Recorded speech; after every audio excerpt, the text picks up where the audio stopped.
This is the December 11th and our last Select Board meeting of 2017. And look at all the folks that came out to wish us well.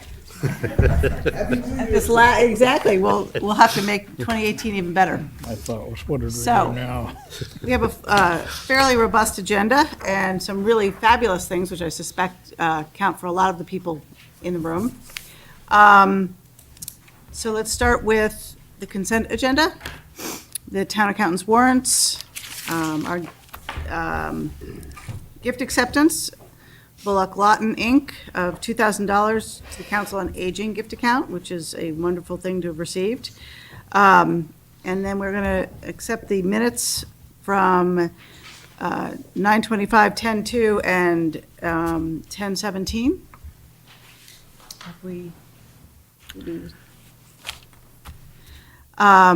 And then we have one-day special licenses to the Concord Youth Theater on the 6th of January, 2018, from 7 to 11 at 51 Walden Street, wine only. Actually, they say wines. And then we have a proclamation, which I was hoping that Mr. Lawson would read. I'd be happy to read it. A proclamation for Country Kitchen. Whereas for the past 36 years, Country Kitchen has provided citizens of Concord with alibis and psychiatric advice. And whereas thousands of turkeys have come home to roost and roast, and every day is Thanksgiving.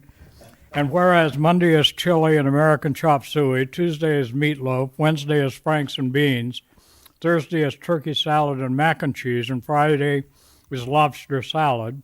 And whereas Trish, Doreen, and the ladies of Concord Kitchen have provided both good food and good cheer, now therefore be it proclaimed that the members of the Select Board of the Town of Concord, on behalf of the citizens of Concord, do hereby recognize Ms. Trish Irons' many contributions made for the citizens of the town during her successful career as owner of the Country Kitchen.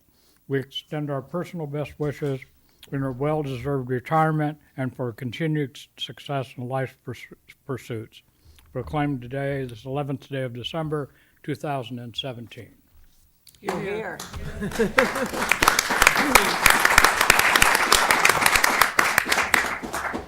I move to approve the consent agenda as read. Second. All in favor? Aye. All right, Mr. Town Manager, that's a lot to follow. Yes. Thank you, Madam Chair. The Public Works Department responded over the weekend to that first snow event of the season. There was about 6 inches of snow. And they've cleared the parking lots and roadways.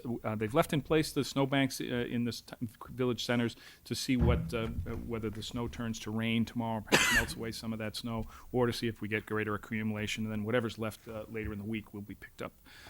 Because we know that merchants are anxious to make sure people can have easy access to the stores.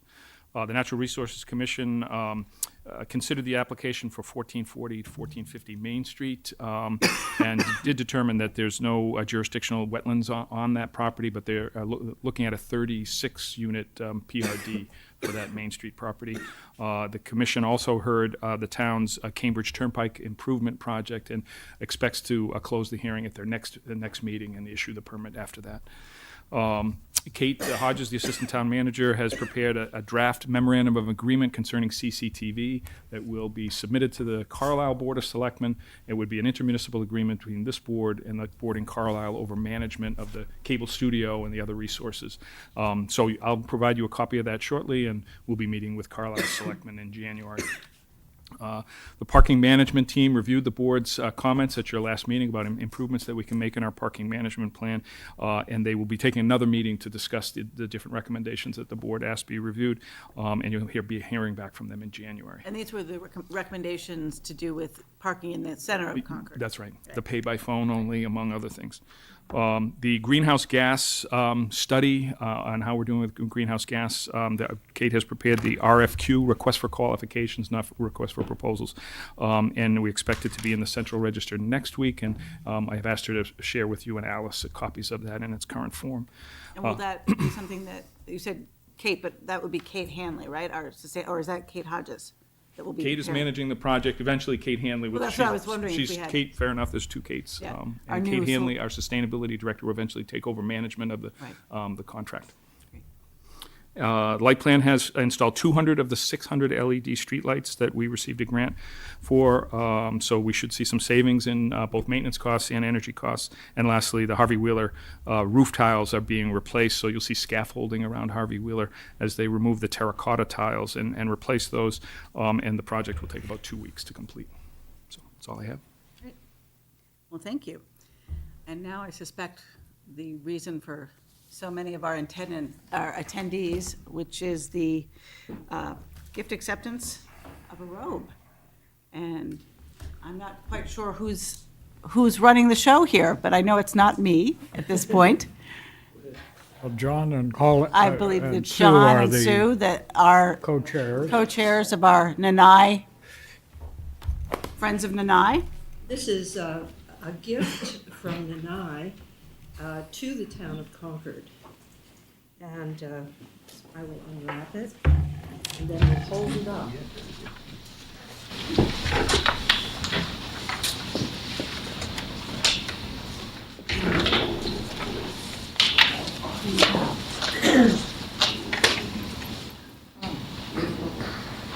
That is beautiful. We should turn it around, and I have a few words to say about this. Please do. Would you help the light with that? Oh, look. The back is really important, but on November 3rd of this year, in Nanai, Hokkaido, Michael Lawson received this gift from Nanai in celebration of the 20th anniversary of our sister city relationship. That morning, Concord's delegation to Nanai, along with Nanai officials, formally opened a street alongside Nanai's town hall, now named Concord Street. The second part of the gift came later that day, and we are honored to present this special gift to the chair of Concord Select Board, Jane Hotchkiss. This robe is an Ainu handmade kimono. A few words about its significance. The back is probably the most important thing. The Ainu people, Ainu means human, are the first peoples of the Japan Islands. They preceded the arrival of other Asians. The Ainu may have come from Siberia through Sakhalin to the northern part of Japan. In any case, Ainu still live in Japan, particularly in Hokkaido, and their culture is now honored by many. This kimono is typical of a man's robe. The decorations themselves are designed to ward off evil spirits. You may want to keep that in this room. Since the Ainu believe that a person's upper back is the most vulnerable place, Oh my goodness. major decorations are placed there. And then the other decorations come along on the borders of the robe to protect to protect the person in the robe. If we're collecting more information about the maker of this kimono and hopefully the meanings of these decorations. If you travel to Hokkaido with us in Japan, you can take embroidery lessons taught by the Ainu and learn more about the special culture of the Ainu, first peoples of Japan. The Concord Nanai Network Committee hopes to work with the Select Board to prepare appropriate information about this wonderful gift that can accompany the mounting of the kimono, hopefully in the townhouse. Well, thank you. And on behalf of the Select Board in the town of Concord, I gratefully accept this gift. It is an honor, and I know that this friendship and cross-cultural relationship has been so important. I can say personally, I sent a daughter there twice, and it was of major enrichment to her educational experience, and we've been privileged to host 3 different students in our house. So I think that, from a personal perspective as well as a town perspective, we are very, very lucky to have this. And the stewards that Sue, you and John and all of the members of the Concord and I network is also a gift, so thank you. We'll have to take special care in the next We step. have information as to how best to display it, because you want to have both sides. Well, the thought is to take a picture of the front, so that can be seen, but the back is the more important side of it. And so you display it against the wall rather than hanging it Oh, out. yeah, we think a wooden frame and some protection, glass or Yeah. plastic in front of it. I'm talking to the folks at the Concord Library and that, Yes. or Right. museum, not Right. library. Right. Yes, to do I that. also thought the select board would be interested in what our gift was, which is I'll pass this around so that everyone can have a chance to see it. It's a weather vane, Minuteman weather vane, which the folks of Nanai mounted on that pedestal at the entrance to Concord Street. And I thought you would be interested to know what they put on that pedestal, in which the Minuteman weather vane stands. Concord town is the place where the American Revolutionary War broke out. It was the first step of American independence. The Minutemen were militia at the time.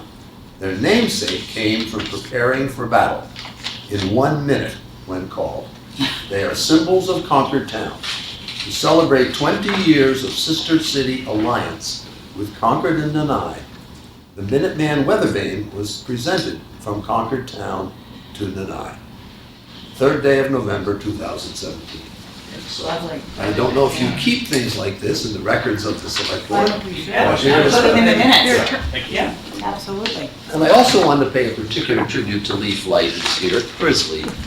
Someone has to do a lot of work to find out where you get a weather vane and how you ship it safely to Denai. So a lot of credit to Lee, who did all the hard work for the CNN.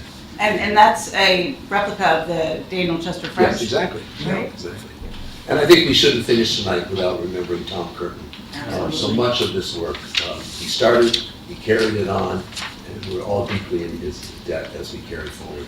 He's still with us in this presentation. Exactly. Perhaps we could get everybody who was I part was of just it. gonna ask how many people in the room are part of the network, because I'd love to. Stand up. Yeah, photo of everybody standing up. We have an ice cream man. I know I've tried the different ice creams that have come back. Black sesame.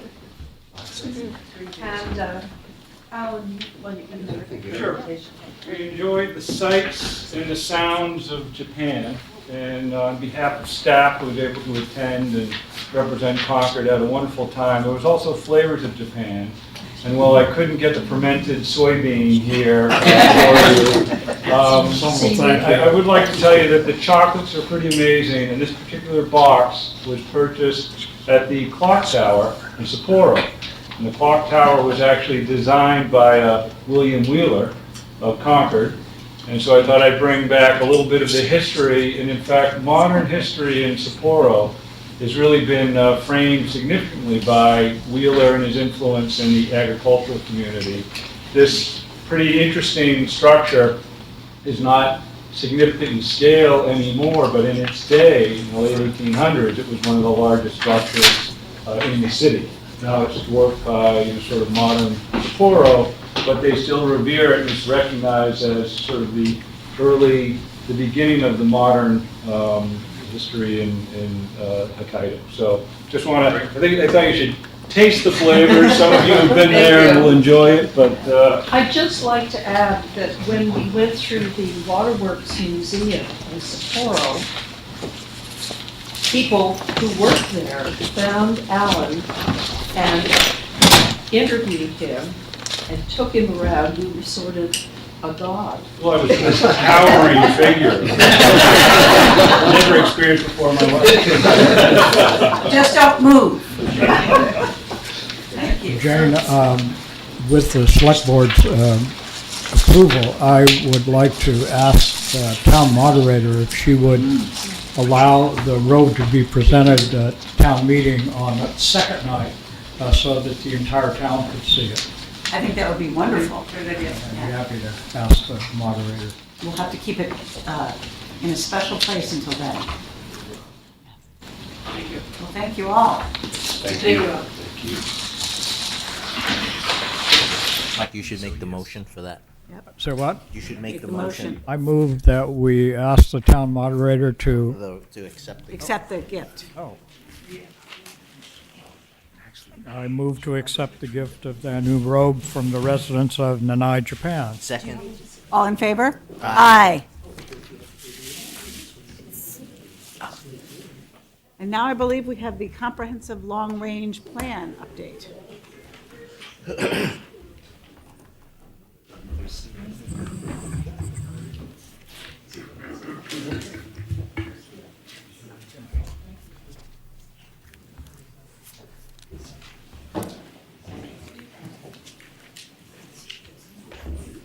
Perhaps you wish you had a robe. No robe tonight, yeah.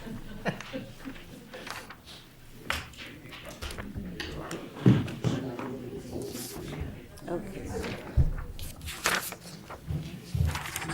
Great, thanks.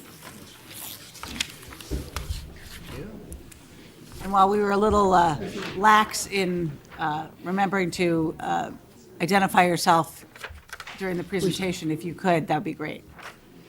I'm Elise Woodward. I live on Garfield Road. Thank you for inviting us tonight to present the progress report of the work of the Comprehensive Long-Range Plan. Gary Kleiman and I co-chair the committee of 14, and we are ably supported by the staff of the Planning Department, in particular Elizabeth Hughes, and also by Civic Moxie, who's a consultant engaged by the town. As you know, the charge for this Comprehensive Long-Range Plan Committee was adopted by this board in December of 2015. Time flies. In June 2016, the committee members were sworn in and began meeting to design the process for Envision Concord, an open meeting. Bridge to 2030. The townwide comprehensive plan will seek to understand the current and possible future challenges faced by our community, and it will describe a vision for the future of Concord, as well as craft an implementation plan to be used as a framework for decision-making in the coming decade. The plan will be organized by the planning standards published by the American Planning Association in Sustaining Places, Best Practices for Comprehensive Plans. There are 6 principles, 2 processes, and 2 attributes that describe a systems approach to comprehensive planning. And this approach has enabled a dynamic and participatory process to date, and the committee anticipates the resulting plan will be better integrated across the elements of a traditional comprehensive plan than what was true of the past plans. I will say that we have experienced vibrant participation from the community, and we look forward to continuing an open dialogue with as many citizens as possible. In the report that we sent to you, there's a chronicle of the participation, number of meetings, and that sort of thing. During the data gathering phase that is just completed, a few themes have emerged. While these are not comprehensive, these themes are important to Concord citizens today, and we thought it would be useful to identify them for you. The first is increased affordable housing for seniors, town employees, agricultural workers, and young families. So this is understood not only to be subsidized affordable housing, but affordable housing choices of just across the board. The second theme that we've heard a fair amount about is increased mobility and connectivity via public transit, bike lanes, and sidewalks. A third theme is balancing costs and benefits of land preservation and sustainability to further both goals. And a fourth theme is supporting economic vitality of the village centers. So the written progress report in your hands summarizes the work of the committee during the data gathering phase that concluded in November with a public hearing. It also includes multiple appendices that chronicle what is valued and cherished about Concord by those who live, work, and visit here, as well as advice for building a plan to sustain those values and characteristics into the future. And all of these documents are available on the committee's website. So Gary now will give you the view forward, a preview. Yeah, thanks, Elise. Gary Kleiman, 57 Central Street, co-chair of the Long Range Plan Committee. And yeah, while Elise alluded to a volume of documents that are on our website that we presented to the town for a public hearing last week, I want to just go over this one handout that I just shared with you, 2 color documents that have been put together by our consultant, Civic Moxie, for us. And what they lay out is still under discussion, but it really will, I think, give the select board a chance to hear not only what we've done in the data gathering phase, but where we think we're headed in the analysis phase. As I say, it's still under discussion, so you should view it as draft at this point, but the idea would be to have essentially a long-range plan that consists of 5 chapters. And the 5 chapters would start by reviewing our demographic trends, reviewing the importance of the APA principles and the Sustaining Places document and how that will help us to shape our vision, and then conclude with a vision for Concord as the committee sees it, based upon our extensive data gathering. In Chapter 2, we would try and take that vision and put it into practice using this systems approach. And what we've identified here are 4 what we're calling community lenses on this handout, but I don't think it's been decided yet what we're actually going to be calling them. Some people have preferred filters, others have called them lenses, others have called them criterion. But at any rate, the idea of this second chapter is that any element of our eventual long-range plan should pass a test, if you will, in terms of these criteria. And one is, do they preserve the history and town character while allowing for smart growth? And we'll need to do some more work to define what smart growth is from a Concord context. 2, livability and values. I think of it as affordability, and it really is what Elise mentioned. You know, these themes that we heard are coming back here in these terms of these lenses. How do we balance the amenities that we invest in for the town against the increase of tax base and then the affordability issues that we face? So how do we balance, redeploy or reinvest the increasing tax base that come with amenities such that we can maintain our diversity and allow for people to afford to stay? Third lens, mobility and accessibility, ensuring that people have access to services, and that our mobility infrastructure meets the test of future innovations that we are undoubtedly going to be faced with. And then fourth lens, environmental sustainability, and that's basically just making sure that we're consistent with our sustainability framework. The third chapter, we start to put the plan together.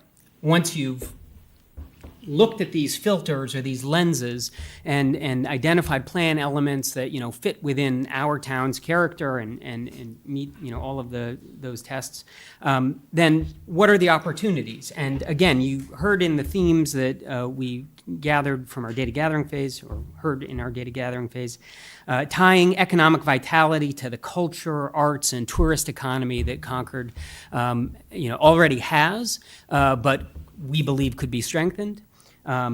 A second opportunity might be exploring ways to balance open space, preservation of open space with housing choice and maintenance of social services. And the third opportunity is linking mobility to some of the other goals that we have in town. So again, in the opportunities, when we're looking at ways that we can build a plan, we'll be looking through this systems lens where we're not looking in an individual silo, but looking across departments, town departments, and how we can identify opportunities that will score on multiple fronts. And then all of those, at that point, we move into Chapter 4, and we start listing elements of the plan in terms of the municipal functions that people are used to seeing. whether it be economic vitality or housing or land use or mobility, we'll sort of be able to list things that way, and then we'll have a detailed list of the implementation actions in Chapter 5, and we're hoping that with the help of our consultant, we'll be able to create some nifty charts and figures that make all of it come together in a way that is visually pleasing, but also makes sense for our town departments in terms of real implementation, and identify lines of authority and tie back to resources.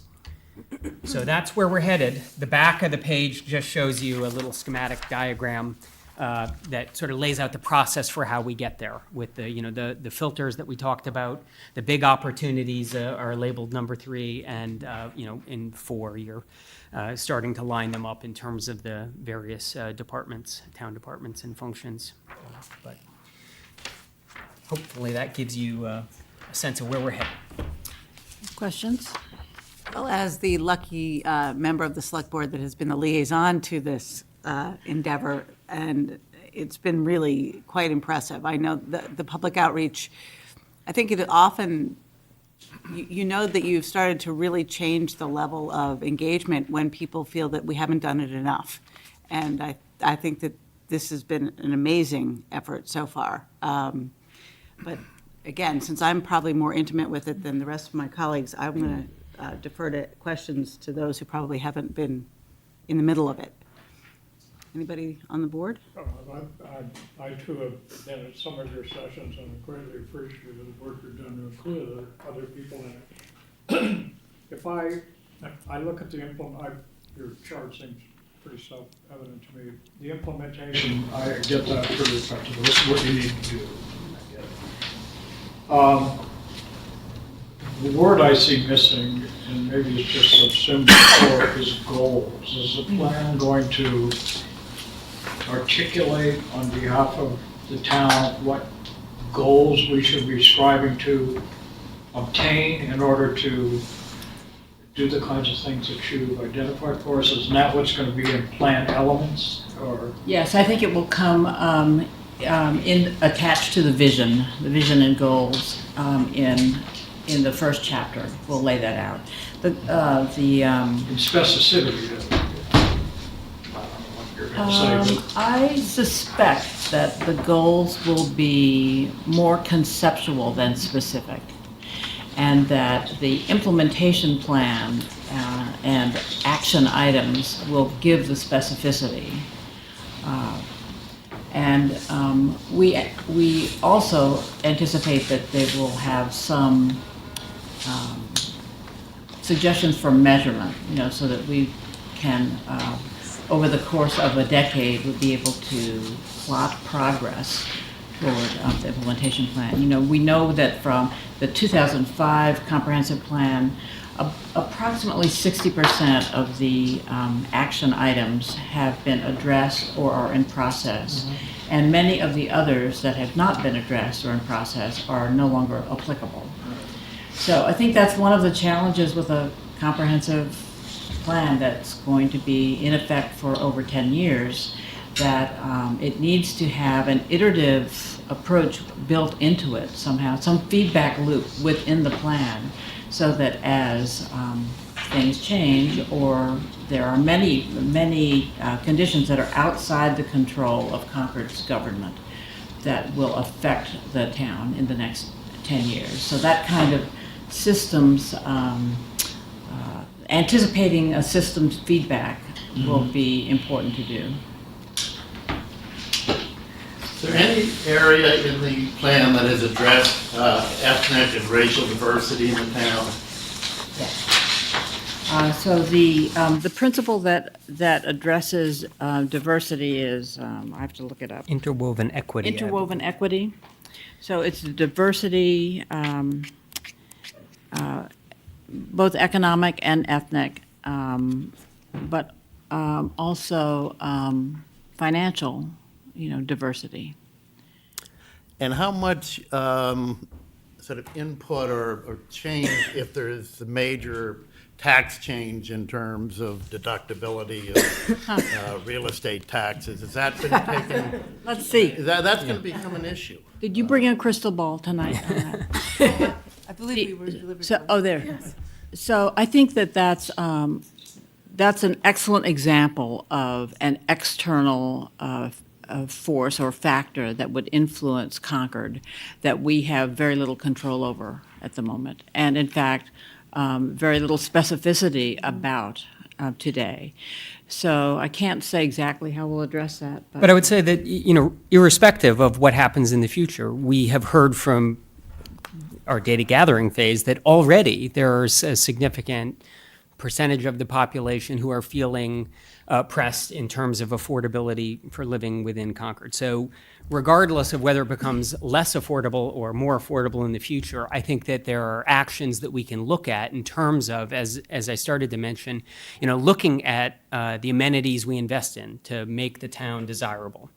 That has an impact on our tax base. It keeps our tax base going up, because our property taxes our houses are becoming more valuable as you increase amenities. And the question is can we be strategic about utilizing the increased tax base to maintain diversity? And a lot of that comes in terms of using that increased tax base to support social services that will result in maintenance. Yes, my concern is if the tax base doesn't increase, but in fact decreases, that puts, then we got to prioritize in a different way. And, Yeah. I know that's a difficult nut to try to crack in terms of how best to deal with it, but it seems in a long-range plan, there probably needs to be some aspect of consideration of that fact. Right, and I think to date, we have had inadequate conversations with the Finance Committee relative to their 5-year projections and how we should seek to incorporate that, overlay it, and knit it into this plan. So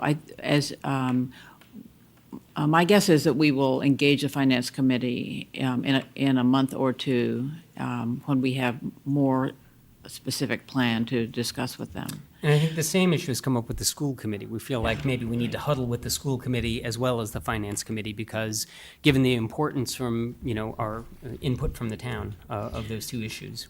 So the Massachusetts statute that requires comprehensive long-range planning by municipalities does not require schools to be a piece of that. And yet, from all of the public comment that we've received, strong, high-performing schools is one of the things that citizens value in Concord. And because the schools utilize approximately 2/3 of our tax base, we think it's really important that we do address the schools and the high-performing nature, and so that we're not accused of taking that for granted or ignoring it somehow. I mean, the financial points that you're raising, Tom, are part of the tensions that come with a long-range plan. So citizens have come to appreciate the strong services that Concord provides. And if we were to say, well, we would like to dial back that tax revenue and eliminate some of those services in favor of doing something else, my guess is that we would hear from people that that's not desirable. So I think as we know that maintaining the services that we offer require the largest percentage of our effort. And so as we seek to increase diversity, allow for more affordable housing choices, improve public transportation, all of these things will cost something. And so kind of identifying where those funding sources may come from would be part of our work. So I'm curious about a little bit about the process of, I'm accustomed to, having been on this board now for 5 years, that each year we look at where some of the items that were on the to-do list from the last comprehensive plan, and we get to check them off and see progress, things that may have dropped off the list as you go along. And it's somewhat of an iterative process where if something was a huge priority in 2010, may not be that same priority today. Does this particular plan allow for that iterative process to happen? Like if there's shock to the system of a significant change in our tax plans, that we come back to the plan, or is it a static 10-year, same kind of measurement against the key, I guess, implementation actions? I mean, I view it as a guidance document. I would maybe correct a little bit of something that, Mike Lawson indicated, which was, so he gets it, chapter 5 is the action chart. These are the things we got to do. In fact, I think that the whole plan are going to be viewed more as options, opportunities, things we could do, not necessarily that you have to. So, individual departments will look at this guiding vision over the next 5 or 10 years and basically have a menu of options that they can choose from. And, know that if they choose to pursue one of the options in that action chart, that it has been vetted through a systems-oriented process, it's been viewed through these community lenses, and that it fits with, other actions that other departments are taking. So in some ways, it can be viewed as, a safe direction to go, but not necessarily as a mandate. I think that that's, how you should view a long-range plan, and that each department will still be making their, setting their annual goals and pursuing individual actions. And I don't know, the last time a long-range plan was done was 2005, so it's been, more than 10 years. If we get around to doing an update in 5 or 10 years, that would be great. And maybe, using the systems approach, if it's well-received, it may make it more likely that we start doing plans every 5 years. But I don't see it necessarily as, self-iterating. Will there be any kind of scoring mechanism, something that indicates, an action that is connected to more than one department, or that has a higher systems value than another? I mean, to So your we point- haven't discussed the scoring mechanism Right. per se, but I think it would be fair to say that we hope that the the implementation plan and the action items that are associated with it, when taken up, would give multiple benefits Right, across, so it wouldn't just be singular benefit, Right. for any investment that the town would They make. do have a scoring matrix. That, APA provides a scoring matrix for how you score a plan, and it does look across all of the different principles. But to Lisa's point, we haven't got there yet to Right. think about The that. community filters values, I think we see that as a more static part of the plan, that those are values that we could collectively agree upon. We would want all of our initiatives to meet the sustainability lens, all of our initiatives, to meet the healthy community lens, the livability lens. But there's also an element of opportunism in municipal government, and so we would like to be able to take advantage of opportunistic decisions as well, as long as those lenses are met with those decisions. Just a question, do you know, have other communities already gone through this whole process, or are we sort of trailblazing this? We're the first community in Massachusetts to utilize this particular sustaining places framework.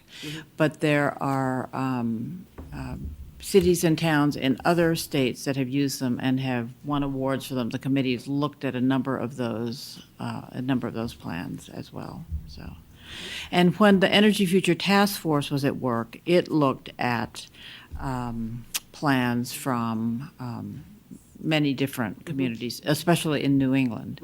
And so they're each one unique, because of the unique characteristics of the municipality. So, yeah. Yeah, I could see how the systems approach to kind of taking ideas and using our, town-supported values, kind of running that through as a process that we bring with us when we're implementing the plan. So when, there's that goal for additional choices for housing, we run that through the system, and we try to maintain some designed open space shared with recreation and increasing housing choices. And I think that's pretty exciting to see, try to bring that process to all the different departments and hopefully. So we hope to make that transparent, just as you described. Yeah. And I think it may be a lengthy implementation. Oh, plan. yeah, absolutely. But I can definitely see the challenge that Tom's mentioned, just with the funding kind of unpredictability, so it's almost, let's find out what we believe in, what our principles are. But it can also lead to resource efficiency. If Right. when the planning is done well, and you're not just developing generic housing, but you're designing housing that will require less transportation or will, have built-in recreational opportunities, there may be resource savings. Oh, absolutely. I just find that it'll be an interesting time Yeah. to see, how critical or important are these ideas to the town, and how much are we willing to take sometimes full responsibility and accountability to execute on.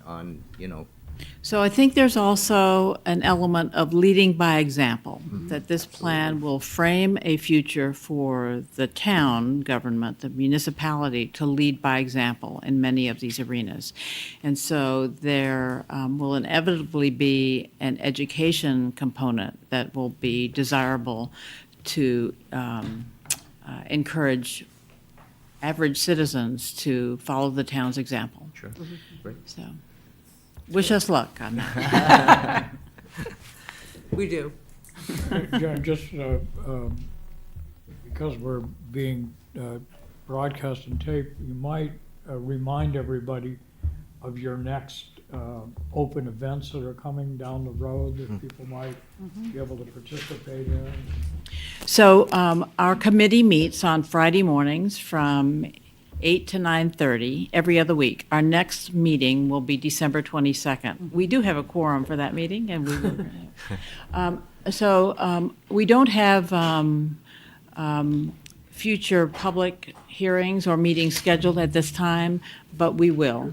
So our expectation is that we will have a draft plan around the end of February, beginning of March, and that it will be issued for public comment, and that we will have a public hearing about that. And then later in the spring, in June, most likely, we would have a refined final draft, again, issued for public comment and for adoption by the planning board before it would come to your board for approval, or acceptance. Thank you. Do you feel you've gotten input from sort of the people you want to get input from? We've done pretty well in that. Yeah, actually, we worked really hard on that. Authentic participation is one of the, not necessarily the principles, but it's one of the processes that are recommended by APA. And so in pursuit of authentic participation, we have reached out to all 60 or so town boards and committees. We've done extensive public outreach. We've written several journal articles, Concord Journal articles. We've used social media. We have Any students? We have developed a cohort of around 12 high school and I think maybe one middle school student through our youth coordinator, and they participated in our first workshop, but we'll be going back to them for input on plan elements now. So, yeah, I feel I think relatively that's a happy. group who, it'd be great to get them involved, so they can civic understanding of what's involved in Yes. town government, Exactly. as well as you never know what insights you're going to get. So we've had excellent participation, but I do not think we feel self-congratulatory about this, because the truth is we need ongoing input. And as the plan develops and becomes more real, then there'll be maybe better opportunity for people to respond to those suggestions. So we do agree that the high school students would be invaluable participants. And, excuse me, also families with children in. So it was suggested to us that we should contact the parents of preschool students, and because that is a particular demographic now, probably not, I would say probably new to participating in town meetings, so. But we'll be very interested in the Concord of 2030. Right, Right. right. So, And will the draft be available at the library? It will, and it will be available online and at the library, and we'll leave the comment period open for a couple of weeks, as usual, to be able to get as much comment as possible, and then, yeah, so, an iterative process, yeah. Thank you. Well, thank you. Thank you. I'll Thank see you guys Thank on you the so much. 22nd. Very interesting. Yeah. All right.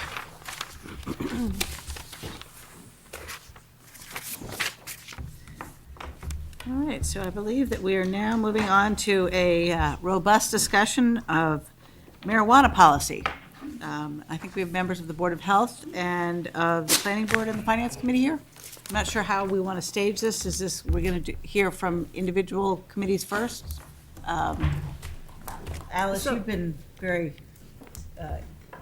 central to this effort. So I think we can all agree that the regulations and rules, although they're not written, are confusing. Interpretation is not complete. And so we're working somewhat in a vacuum. And so I think the approach that we're going to hear tonight is multi-pronged. There's an interest, with a particular interest from the Board of Health, the Planning Board, and the FinCom.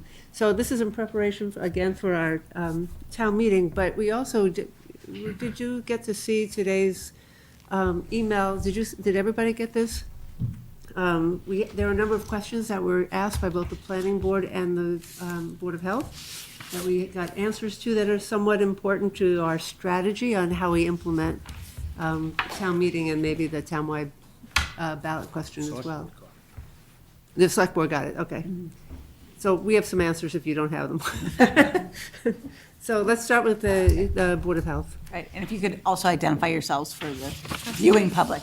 My name is Deb Green, 341 Madison Drive. I am a physician at Emerson Hospital's Emergency Department. I've been there for about 15 years. I'm the associate chair of the department, and I have particular interest in pediatric emergency medicine as well as substance abuse prevention. I'm pleased to be here tonight. It dovetails with two of these interests. I do see patients in the emergency department every time I go to work with substance abuse disorder, and I assure you it is a problem for residents of the town of Concord as well as the surrounding towns. I hope that we can give you a brief overview of the public health rationale behind the Board of Health's decision to bring forward an article to opt out for non-medical marijuana establishments in the town of Concord. We do recognize that the town did vote in favor of ballot question 4, legalizing the recreational use and sale of marijuana, but this was by 91 votes, 0.8%, and experts agree that this likely passed secondary to a large gap between the science and the public perception of marijuana. The Board of Health sees 3 main reasons why we would want to opt out. There are significant public health risks and costs. There's risk to the individual, particularly our adolescent population, and it's not consistent with a healthy town, the healthy initiative of Concord. Unfortunately, legislation in our state and other states has outpaced the medical literature, but we do have data coming out of states like Colorado, which legalized marijuana. A study that the Colorado Department of Public Health put out in 2016 found that there was a statistical association between cannabis use and motor vehicle accidents. So higher risk of cannabis use and motor vehicle accidents in those states. And they were able to correlate with statistical significance that the higher the THC, which is the active ingredient in cannabis, the higher the THC content in the person's blood, the higher the risk of the motor vehicle accident. In addition, combined alcohol and marijuana use was shown to be at even more Can increase. you perhaps put a little bit, some people in the back can't hear you, so. I'm so sorry. The combined use of alcohol and marijuana was found to be at an even more increased risk of motor vehicle accidents than just alcohol or just marijuana alone. the state of Colorado has found that there have been increased hospitalizations related to cannabis, increased emergency department visits related to cannabis. There's increased poison control calls to poison control centers every single year, steadily increasing, and very worrisome, an increase in unintentional pediatric overdoses from cannabis. Now, these unintentional pediatric overdoses were, 40% of those were felt to be from edible or synthetic marijuana products, which many of you may know are packaged very creatively, like candy-like, brightly colored packaging. I mean, they're adorable, but they don't need to be like that. So we have a lot of evidence coming out of states that is good and that we need to pay attention to. The second point is the risk to the individual. We know that the vast majority of people can use cannabis recreationally and have no untoward effects. I can have a glass of wine with dinner on a Saturday night. Someone else may choose something different. It doesn't make either of us an addict. In fact, people who use marijuana or cannabis habitually have only a 9% risk of developing addiction. And that does not seem so bad when you think that the risk of developing addiction to alcohol is 15% and heroin is 23%. So the numbers don't sound as bad. However, across the country, marijuana is the #1 most widely abused and used illicit drug. So when you think about the millions and millions of people using this substance, even though it's a smaller percentage, the numbers of individuals are bigger. However, I want to point out our risk to adolescents. The adolescent brain is very different from ours. The capacity to learn is greater, but their brain is not completely developed, especially the prefrontal cortex. That does not completely finish developing until age 25. The prefrontal cortex is responsible for that emotional stability, that decision-making, that maturity. This is why teenagers take risks. This is why the leading cause of death in teenagers is accidents. They are risk takers, they're listening to their peers, they're breaking away from their parents. Studies have shown that adolescents who are exposed to drugs and alcohol, while this brain is in this process of remodeling and forming and development, are at risk for permanent damage. There is a public perception that marijuana has a benefit to people's moods, that it can relieve anxiety. However, the data that's coming out of a study from the National Academy of Sciences in 2017 demonstrates that there's increased depression with chronic use, increased anxiety, and the development of psychosis. We think that this is largely due to the increase of the THC content in today's marijuana. Marijuana 50 years ago had a 3 to 4% THC content. That's the active ingredient. That's what gives people the euphoria, the high. The average. We're talking now about the illegal marijuana. No, legal. Medicinal, everything. But most of the marijuana being smoked in the country is illegal at this point, correct? And in Massachusetts, it certainly would be the case. So it's illegal marijuana that's not controlled. No, it's across the board. So if you go to the state of Colorado, you can actually pick out the THC content of the cannabis you buy. You can actually get cannabis with a THC content of 30%. But the state can regulate that. That I don't know. Well, they can, and that's what I the don't know. Cannabis Commission is charged with doing. I don't know. Regardless, the risk to the adolescents is there. They are at increased risk, and we know that. We have data across the country that shows that since 2007, adolescents have steadily increased the use of marijuana. We know that happens in our town. Every other year, Emerson Hospital coordinates a youth risk behavior survey, which shows a steady increase in marijuana use in our students. 25% of our students. But illegally. That's my point, is it's being done already. It's being done illegally. Yes, Yeah. yeah. So, I mean, you're not talking about changing that. You're going to keep it illegal. It would be, the law would make it, keep it illegal for adolescents. So we're not talking about adolescents. Yes, but here's the thing. Adolescents have access to it. We know they have access to tobacco. They know they have access to alcohol in our homes. They're getting access to it. So I think by opting out, we are reducing the amount of marijuana in our community and reducing the ability of our adolescents to get it.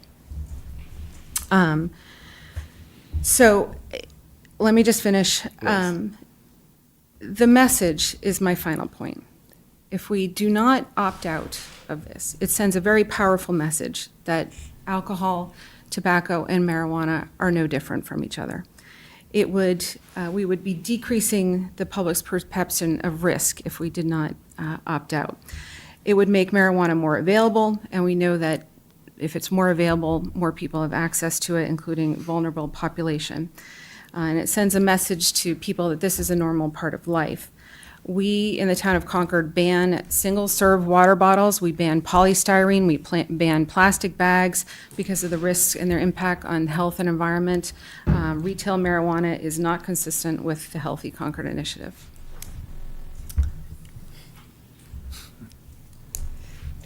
Is that the whole of the I wasn't sure. Yeah, whether- I mean, I'll just introduce myself. So Mark Haddad, 442 in Ursinac Hill Road, also on the Board of Health, and I'm an attorney, I'm not a doctor, so, but I concur with everything Dr. Green said.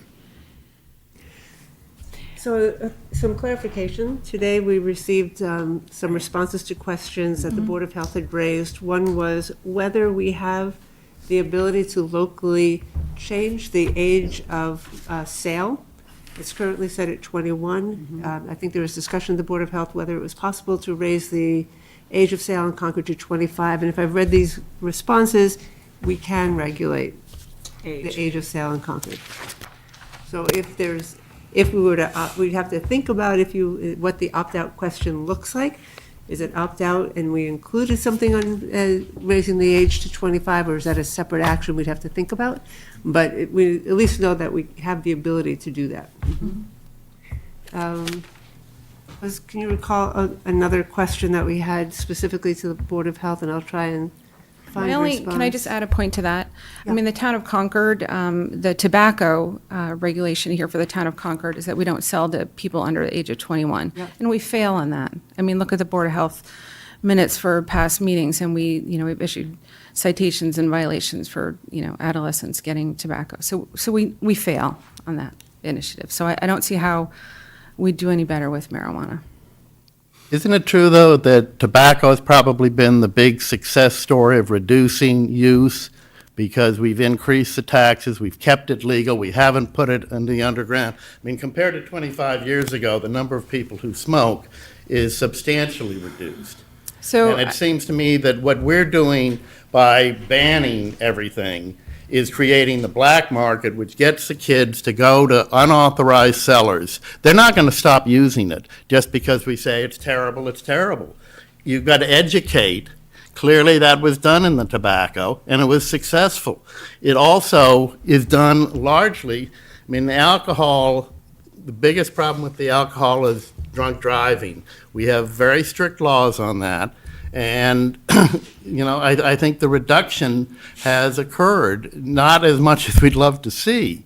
But it seems to me, I don't buy your argument. That's that the by difference. somehow- We have a message that alcohol is dangerous. We have a very clear message not to drink and drive. But the public perception of marijuana is that it's not bad. People don't realize that it's dangerous to drive with marijuana on board. And I would also hesitate to But ever, that's- I mean, let that me would finish. I would change. ever hesitate to say that tobacco's been a success. I don't think it- Tobacco yeah. is the leading cause of preventable death in the United States. 500,000 people die every single year. And interestingly, if you look at parallels from the tobacco industry to the marijuana industry, I mean, years ago, there were ads in tobacco that actually sort of suggested a healthy benefit, not unlike what some of these marijuana companies are purporting today. I mean, more doctors smoke Camel, And then, in the early 2000s, tobacco cigarettes were packaged in very brightly colored candy-like packaging until that was dysregulated in 2009, not unlike how edible marijuana is packaged today. So please That's don't say tobacco is a deregulated, though. success. I'm sorry, I just don't agree. I don't buy the story, Okay, frankly. But I I'm think sorry. that right now, what we're hearing from the Board of Health is what their proposal, or what they're starting to think about as their proposal for town meeting. Exactly. And allow the voters to decide if they want to opt out. For your warrant article squared away. We do. So I want to make one We're point. doing today, Yeah, today is the end of the, there's the No, the warrant deadline? no, it's the language. language. This is the draft. The draft. Draft. Yeah, Or and do. we received Right. the Board of Health's Right. submission. submissions. So the other issue that's surrounding this had to do with if we would ban it, if it would pass at town meeting, it also has to be accompanied by a townwide vote. Right. And the issue that we had been talking about is whether or not we want to have a town vote before town meeting, because we have a regular ballot In March. vote in March, as we do every year. And we received guidance today, too, that it's permissible to have the ballot measure after the town meeting vote. But we were encouraged, if we want to go in that direction, to reach out to the Attorney General to confirm Yeah. that this approach is acceptable. We haven't addressed that issue yet, but one of the issues around the Board of Health proposal was when would we schedule the That vote. accompanying So we ballot could measure. do that. I think, it was convenient to think about having a vote first. Our legislative body is town meeting, and the place where we have good debate around the issues happens at town meeting. It's difficult to do that if you start with the ballot vote. The language on the two have to be identical, so there can be no changes on the floor of town meeting to the language of the Board of Health's submission. So, Which does change our process at town meeting. so that's, but we found today that it's permissible to go to town meeting first and then follow it with a voted townwide ballot. Well, I'd like to see us reach out, I don't know who does it exactly, but To the reach out Attorney to the General. Attorney General Yep. to make sure this is okay, because I'm not in favor of having a ballot measure vote before town meeting if we can in fact. Yeah, I agree with that. So I think it's just not fair to folks. So I think we take Talking that about advice. the really thin margin that this passed at the ballot box. I mean, I'd want to have a chance to have a A debate. good debate about it at town meeting, and whatever will happen, but, so, Chris, is that something? Yep, we can confirm that. You can do? I would have counsel speak with the Attorney General's office and get their confirmation. Great. So the outstanding issue, I think, was if Concord were to opt out now, there is nothing in the law, the way it's written, that would prohibit us from opting in at a later date. So if we opt out now, and we find that across the Commonwealth and maybe across the country, the regulations that are put in place are not harmful, or are working to the degree that fewer kids are getting access, and we don't see the same rates of hospitalizations and ED visits, we have an option to opt in. So It's not a, It's not a one-time. right. At least that's what the law currently says, according to our attorney's read on it. But if a marijuana establishment is approved in the interim between the time that we opt, between the period of not opting out and opting in, it is grandfathered. So if in the meantime, if we didn't have all these other measures, which we'll hear about, I think there's somebody. Unless state law were to Unless change it or were- something. state law We have changed. a moratorium in place currently. We currently do, so the planning board will hear from as well, who Right. are, But if there was a wiggle room between the end of the moratorium and, And the letter seemed to indicate that the moratorium could be extended beyond December 31st of That was a point 2000. we Question for the discussed a Attorney little bit General. that I Yeah. think let's take up when we hear Yeah. from the planning Planning board. board, But right. yeah, I think that's the case. So after the warrant closes, our obligation is sort of twofold going forward. One, we need to decide which articles are going to continue and be on the town warrant. Right. And then at some later date, we will, like other committees, have a position or not on this and other particular warrant articles. and at some point, I would assume prior to that, we will determine whether or not we're going to put a ballot initiative forward for, I mean, if the I Attorney think the General. deadline is the end of January. If you want to include a question on the March, end of March election, you'd have to End make of- the decision by late I'm just- January. And/or if we, Unless the Attorney General just tells us. right, I think there's a majority on the board that would be interested support that in. view. Okay, so from the Board of Health, So the next is thank you. The next is very a much. piece of the strategy that relates to the planning board. If somebody from the planning board is willing to just talk about the warrant article being proposed. Yep.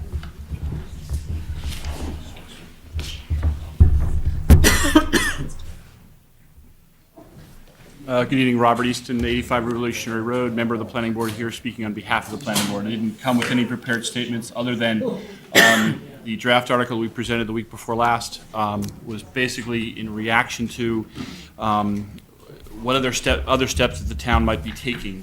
For instance, if the town does not opt out either by ballot or by a town meeting, the planning board would like to expand its current moratorium to allow it time to respond to the Cannabis Control Commission's regulations, which are expected out in June.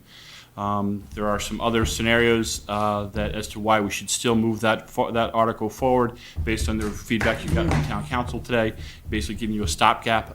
Currently, our moratorium is suggested to go out to December of 18. That may not give us enough time if we get rules in March to be able to, have it all in place by town, our following subsequent town meeting, would be April of 19. Right. So we are debating whether it should, I think we right now have the December 18 and may move it to July of 19 if that's what.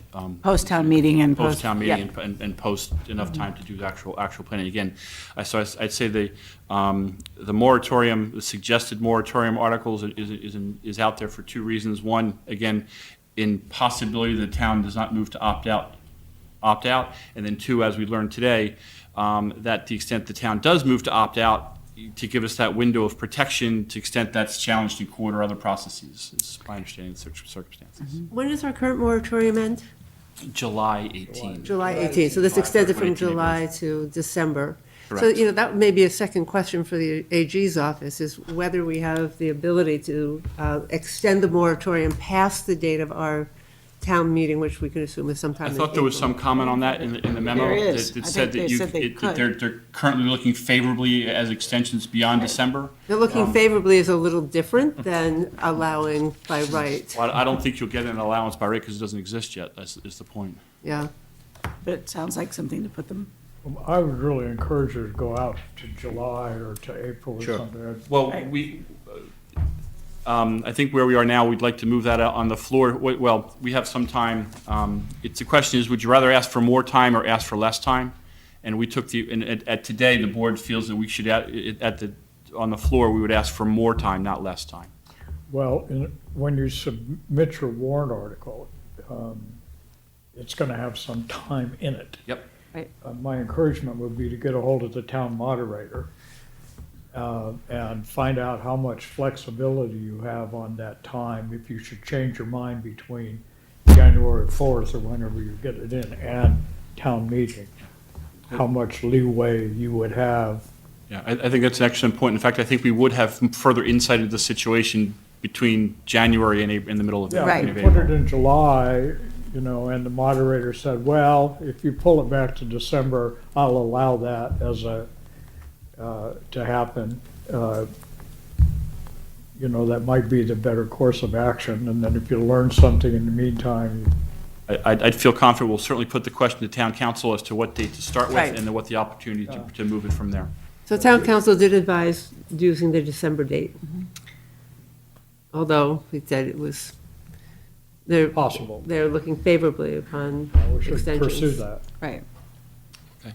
We'll push the Attorney General on 2 points. Yep. Gary? Gary Kleiman, also a member of the planning board. The question that had been put to the town council, though, was with respect to when the Cannabis Commission's regulations would be out and if they were going to be out on time in March. Tonight's conversation adds a slightly different wrinkle that really the date in which the planning board would engage in developing zoning really is dependent upon what date we have our town-wide ballot and decide the question of when we would opt out. If that's not going to happen until November, the state election, then we might want to ask the Attorney General's office with respect to the date of an election, what is a reasonable period of time beyond that date when the zoning board would have time to act? So those are questions we have to figure out, is if we hold the ballot after town meeting, how soon after town meeting do we want to hold it? Right. You wanna Doing a tie it to- special ballot. There's special- probably a rule about that, right? Isn't there 90 days or something? No? For overrides, yes, for financing, but not for general matters like this. And I think it would take, if a town meeting closes in mid-April, it takes about 35 to 40 days for you to set a ballot question. We've done that for overrides before. So you could have a vote in mid-June before summer begins, if you wanted to do it fairly quickly after town meeting. But can the planning board put in place zoning without town meeting approval? So if the moratorium, you have to have something in place approved and then execute, like, it's a moratorium, but this is what we'll do by this date, we put that in place, or do you do a special town meeting for the bylaw? Like the zone? We're gonna have to map that out. I know what you're saying, is Yeah. whether we have the time after which after we have a ballot vote, and if we know which direction we're going at that point, starting to develop the bylaws and the regulation in town, whether it's a zoning ordinance, it then has to go to town meeting. So we may need a special town meeting, which argues for the moratorium.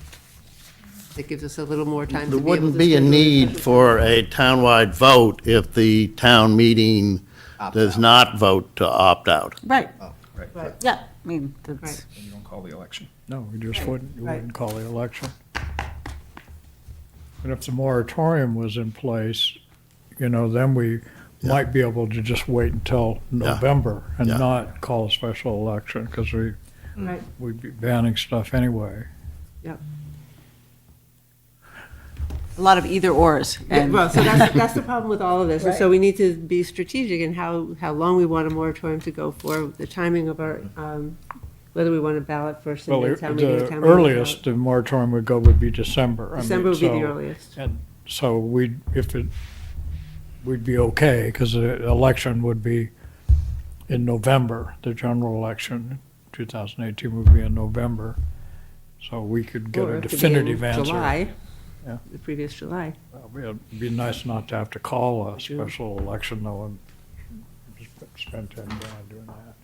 What's the cost of a general election? About $7,500. Yeah. Okay, it's not so bad. Okay, so then we have one more one more warrant article. Thanks, Rob. That we're expecting. Thanks, Rob. Carl? Carl. Colleagues are going to join me up here. I'm Carl Packard, 86 Butternut Circle, Chair of the Concord Finance Committee, and I look like this because I had a run-in with a periodontist. And she Oh, I thought it was the finance committee. Guidelines can be real tough. Yeah. Or maybe somebody was waiting outside. Right. Anyway, so yeah, we're here to present an article to bring a vote on imposing the 3% sales tax on marijuana that would be sold retail in the town.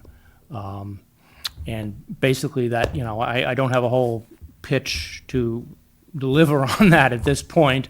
But we believe that the legislature put the sales tax and the town voting on it in the law, and that the town meeting has the right and duty to make a choice on that and deliberate about that. So we've Carl and I have talked about this, and I mean, this is a good idea. You may be opposed to it or not, but having it on the town warrant is a good idea. Gotta be ready. Because if Right. the other If we don't vote to articles opt are out. failed to pass, then this, the town would have the opportunity to collect the tax that the state has allowed us to do. Yeah. If it does, if the other articles, the Board of Health article passes, this Becomes moot. could still be passed, because as Alice points out, at a subsequent town meeting. Sure. We could decide to get out of it, and this would be then a standing bylaw that would go into effect. So it's a smart Yeah. move from the Finance Committee's recommendations, a good idea, so thanks. And that's the 3%'s all that's allowed, correct? That's Or is there- correct, yeah. Well, okay. There is basically set up for an agreement, a host agreement with a vendor that would be coming in, if there are any vendors coming in. We don't even, we don't know whether, even if it's allowed, that there's going to be a vendor who would want it. Sure. But anyway, yeah, there's a host agreement with the town, and there's also the opportunity for impact fees. Reasonable impact fees is the language that's in that. So, but basically the taxes, the 3%. And I think the impact thing is limited in the time period too. I think it's a 5-year. Yeah, yeah. Any guesstimate at this point, what if we were to not opt out, has the FinCom discussed what are the economic benefits of? We really haven't gotten into it in that. We've been kind of busy last few months, so we really haven't gotten deeply into it. Also, the real information about the tax revenue is, we've just got a few years from Colorado to give some idea of what it might be, and you can kind of do a comparable with Massachusetts, but there isn't a whole lot of information data, yeah. about it. Okay. Yeah. This tax does not affect medical marijuana, correct? No, yeah, the medical marijuana is not taxed at this time, no. Yeah. So it would be- And would not be under the current And law. not yeah. agriculture or, Nope, it doesn't, nope, yeah, it doesn't, Retail. yeah, it doesn't affect wholesale or, yeah, or the agriculture, just the retail, yeah. The one question I had about it, and I just don't know what the law is, but I know some taxes are collected and then reserved for purposes. And so I'm wondering if this is one of the taxes that can be designated for something. I mean, we've heard from the Board of Health that there are health issues associated with it, there's costs associated with those as well. One could think that one would pass the tax and then say, and the monies collected shall be used for education. I don't know what exactly, but do we know whether? We've got plenty of things to spend it on. We have plenty of things to spend it on. Well, no, the question is, could it be earmarked? right. Yeah. I don't know. Can be. So The- that's- The general laws say that unless there is specific legislative authority like that, like you just described, it goes to the general fund. And I don't think there is. It doesn't mean by policy we couldn't do that, but I think that just it wouldn't be required. The board itself perhaps could, work with the finance committee and have that done, but Yeah. I would be against that because I don't think you know what you're dealing with, how much you're going to need in one and how much you're going to need and how much you're going to be receiving. Yeah, you could recognize as they say, money is fungible. You could Yeah. recognize that that cash flow is coming in and that it can be allocated for something. There was just one other thing that I was going to bring up about the article and how it might be working with this whole process of the opting out and the voting and so on and so forth, was that I was considering adding a sentence that the tax would not go into effect, or that article would not go into effect unless retail marijuana sales were allowed or legal in Concord. The language would have to be crafted, but that way, because town meeting, even if if the opt-out is voted in at town meeting, it may be voted down at the ballot later on. So to kind of cover that, I was considering just adding that. We Oh, still have a moratorium that goes, we still have a moratorium in effect that would go past that time, so. Right, but just, so, yeah, as long as the moratorium is in effect, the tax would not be, unless, the moratorium was lifted or something. But just, again, just to cover all those contingencies, really. I think that That's sounds worth right. Yeah. looking at. There's Yeah. probably model language for it that we can find. Yeah, I don't know. Yeah. Okay, so, I just had one other question. Yeah. Is there a primary election coming up next, and when would that be? September, I think. So that would be, Another option. Yeah. That would be an option. Yep. Good. Thanks to the Okay. Finance Committee for thinking about this and getting it done. okay. Clearly, whatever path we choose, I know that we've talked about doing a public education forum of some form because, there's a myriad of questions both to ask and to be answered. And long before we even get to the town meeting.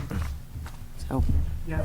No, sure. And I think that this plan, having 3 different warrant articles, it plans for all the eventualities, whichever, if one fails, we have a backup plan so that we are protected either in the way of being able to get taxes or if we opt out. So I think this covers all of the bases that we are not confronted with an onslaught of The interesting applications without thing, though, being is ready. because of the ballot question and the like, even if one of them passes, you still kind of have to deal with the others. You can't just say, oh, that's done. There's been a ban at town meeting, so we don't need to do the tax because it could fail at the ballot box. So you're still going to have to move all 3 of them. Right. right. Because if one passes and the other doesn't, we'd have a backup of a moratorium to allow us to plan and possibility of getting revenue down the line. Right. Well, there's going to be a robust public education, as we've seen here tonight, both on the subject itself as well as the intricacies of moving forward in Concord. So it'll be a test to all of our processes. So thank you all for Yeah. helping us understand why we're doing 3 different warrant articles in town meeting and seeing that they all work together. Thank you. And we'll, for any questions on the next item on the agenda. Don't go far, because our next item, Brought reinforcements, too. yes, is our fiscal 19 budget discussion.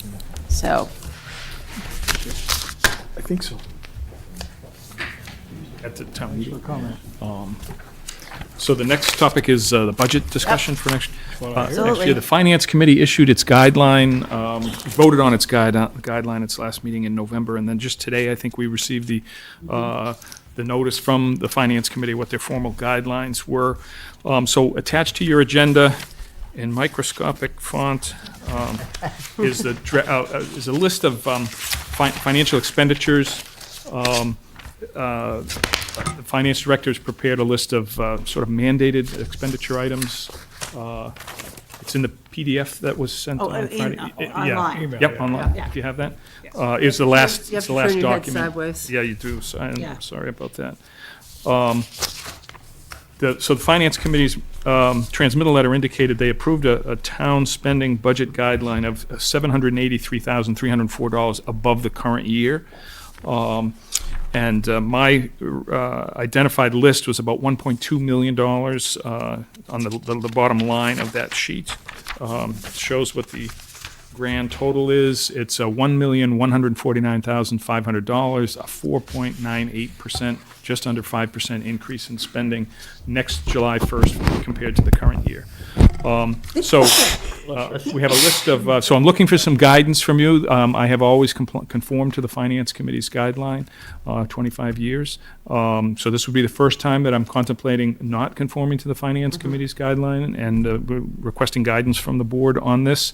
Let me just draw your attention to the 2 major spending areas. Is a salary adjustment for town employees is shown, it goes on to 2, it's item number 9 and number 11.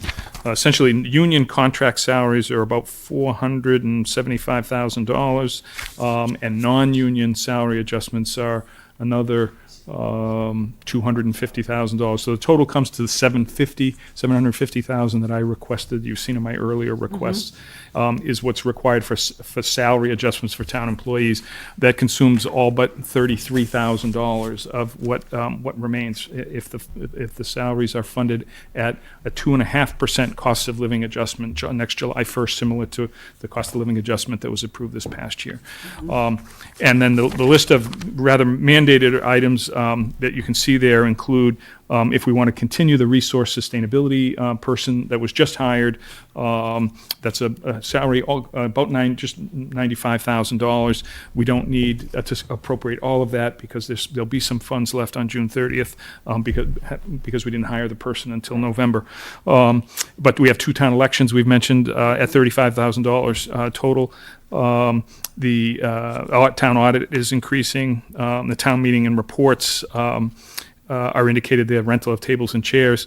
One thing that maybe we don't want to do is I understand the moderator visited Acton to look at their voting in a special town meeting, and the electronic voting was not as successful because of the large turnout at the town meeting. So there's a small amount, perhaps we defer that.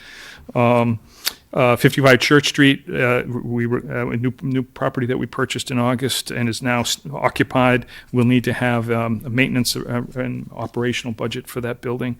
That's necessary. The snow and ice removal account, we could not budget to the 10-year average, but we really have tried to stick with that. Often we come in below. The snow exceeds what we have available, but we make a good faith effort to try to have enough money set aside for snow responsiveness. I've mentioned salaries.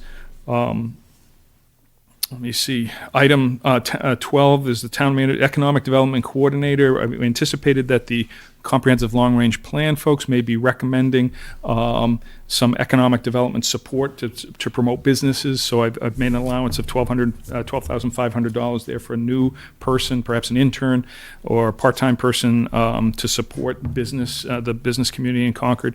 That could be eliminated along with the clickers. So that's about $20,000 that I think we could comfortably eliminate. The legal services budget there is item number 15. I proposed a $25,000 increase, the first increase in about 15 years in legal services, but I've also mentioned that that's probably not going to be enough for this particular year unless some of the litigation that we've been involved with goes away.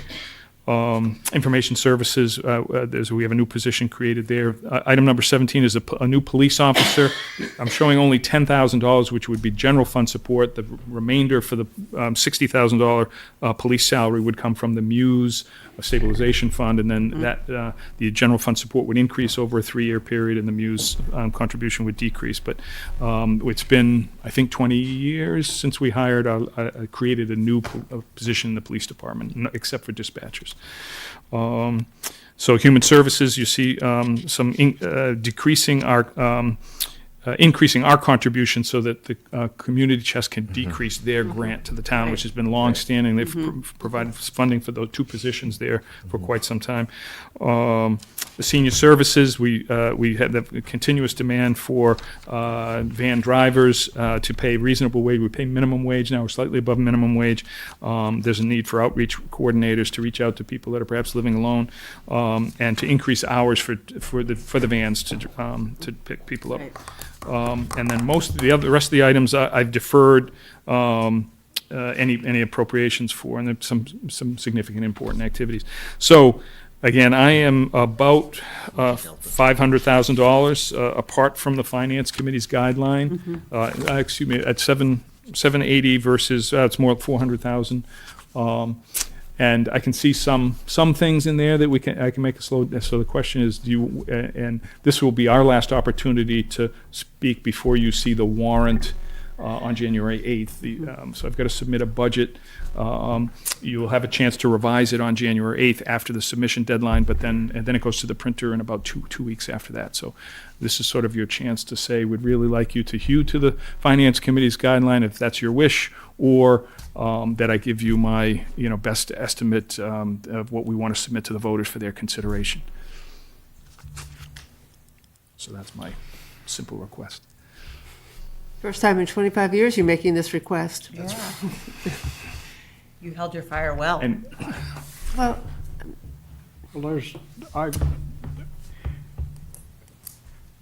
there are 3 things in particular that I'm very disappointed the Finance Committee didn't include in their guideline.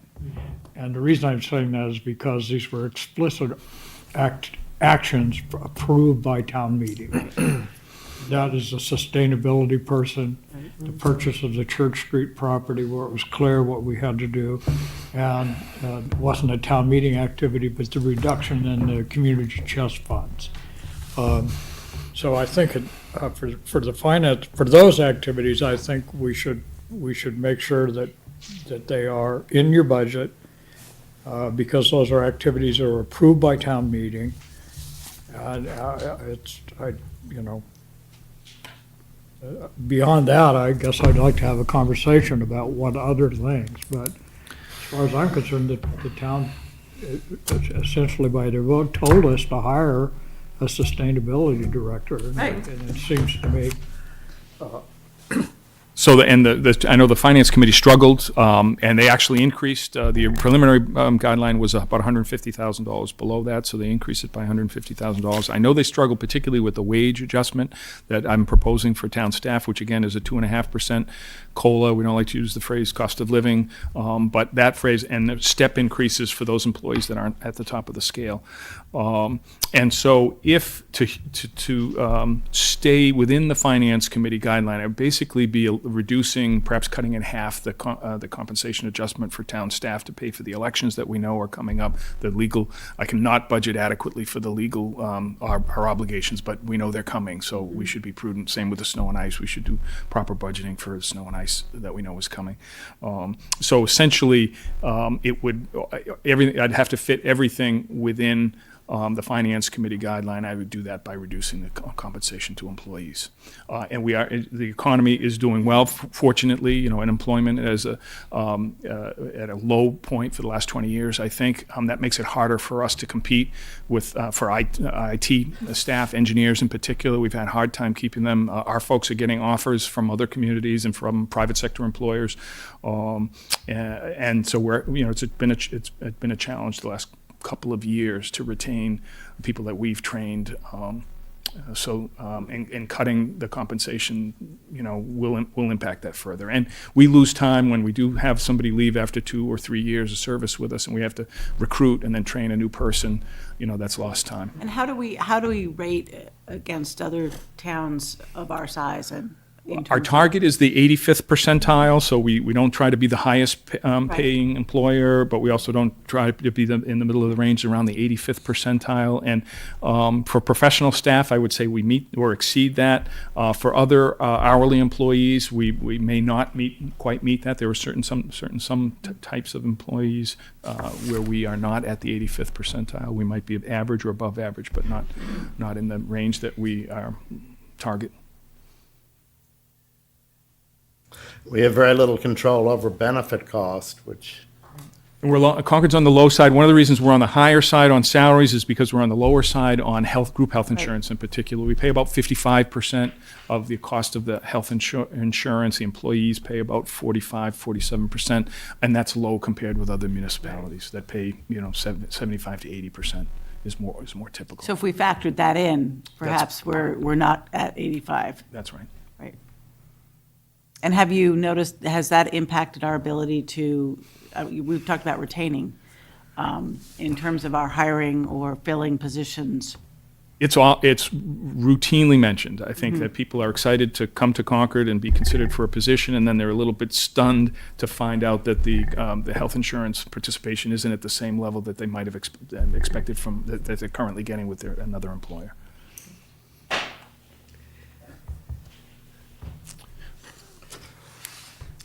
Well, this is a, and this 2.5% is not, that doesn't strike me as generous. I think 3% is rare in municipalities. I did hear that the town of Burlington was giving something above 3%. But towns are in between 2 and 2.9% is the typical contract for union employees or cost of living adjustment for non-union employees. It's in that range. So 2.5 is right where everybody else is, I believe.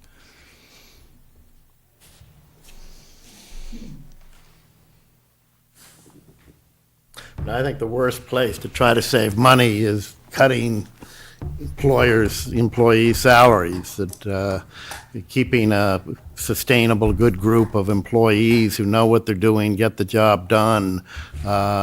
We can defer other things, but that's the type of thing I wouldn't try to defer. I'm just hearkening back to the discussion of our comprehensive long-range plan, and Yeah. we're talking about the underpinnings of all of that. You know, there's not a lot of fluff in this budget. I mean, I'd hate to be cutting our snow and ice removal And hoping. and hope that, you know, we've heard about the polar vortex over Siberia and it's now gonna, there isn't a whole lot of, Been used as a management tool from time to time. I just don't see a lot of fluff after the trimming you've already done. Yeah. I would be inclined to authorize going above the guideline this year. So can you, if you can do this arithmetic, if you did your salary number, which is around 750, right? 750. And then if you put the Church Street, the sustainability, and the community chest shortfall, what does that amount to? More or That's less. 60 and 35 and 12, so 97. That's it. Would be. So you would be taking the 750, and it would add 97 to that. To do the Church Street Church, operation. yep. The sustainability director is 60. The Church Street maintenance is 35, and the community chest reduction offset is 12.5. So, but the guideline is 783 and change. So you take away the 33 from the 97, you're in the $64,000 range. You would add to the guide if you added that to the guideline. Among the other items that you articulated would have to go, where is your pain? Where is this, you think it's just not responsible? Well, the elections, we don't have a choice about the elections. Right. That's $35,000. So that will have to come from somewhere. And again, I can look at departmental operating budgets perhaps, but probably it would come from salaries if I didn't have those funds available to pay for the elections. Fine, everybody who doesn't vote. Police officer, do we need So, another yeah, fair police enough. That's officer? it's only $10,000, but that's right. Which would leverage the money from the Muse, so that could be eliminated. And the reason for the police officer? The Muse is another Muse. 1,000 residents or so live in that area. There's a lot of activity, both for the police and fire departments. The fire department has added staff in the last 10 years. The police department has not. Am I remembering correctly that the police department is fully staffed, though? They have, I think they had a couple of recent departures. They were staffed several months ago. They had a couple of recent departures. And that would add how much, please? It's just the police officer at 10,000 is what I'm requesting general fund support for a new police officer. That would be supplemented by the Muse It feels like these are stabilization. pennies. I was going to say, I don't I feel like mean, we're hitting the meat, because we're not. I don't see a big ticket item that we can slash here. I came to that same conclusion.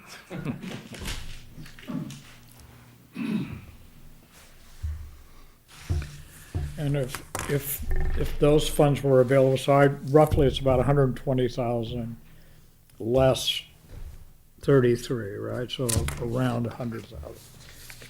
And if that, you'd be okay with that, or you'd still feel like you were?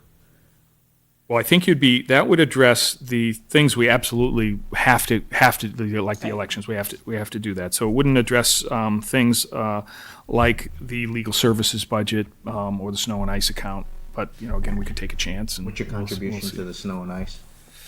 Right, that would be, it would be level funding The it. level, okay. Rather than the 10-year rolling average, Right. which is a good policy to follow. That's the one account that we can kind of like get emergency money in, though, isn't it? True. That's the one, the snow and ice is the one account you can overexpend. Well, I certainly would be in favor of going back to the finance committee and talking to them about those essential things, or just submitting a budget for that. I mean, it's not like you're planning new programs that you think are really interesting for the town, but we just can't afford to be. I mean, this, as Alice said, I don't see a lot of fluff here, period. So, Can I ask Carrie a question? Sure. She can ask her to come up to the table.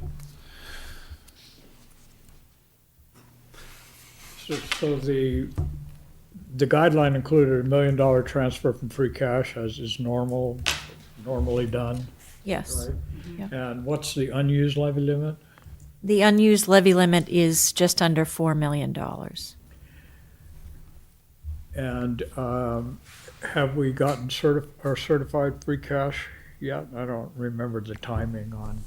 We do not have certification, but we have prepared all of the paperwork, and we expect it to come in at about $10.6 million. That would be before the $1 million that we would use. So if you net that out, we would be at about 9.5%. Which is in the guideline. Yes. That Yeah. we'd set for that. We're in the window. But last year, we were about almost 12%. We were, but through town meeting action, we Right, spent that I'm just trying down. to Right. contrast. Yeah. But But it we, sounds good, 9.5, but, right, we wouldn't recommend using free cash for anything to support the budget. No, of course Right, not. I okay. just wanted to make sure I knew the numbers. Now, that's not good fiscal policy at all. somewhat of a misnomer. Yeah, it's not really free. How much was added from the last fiscal year to free cash?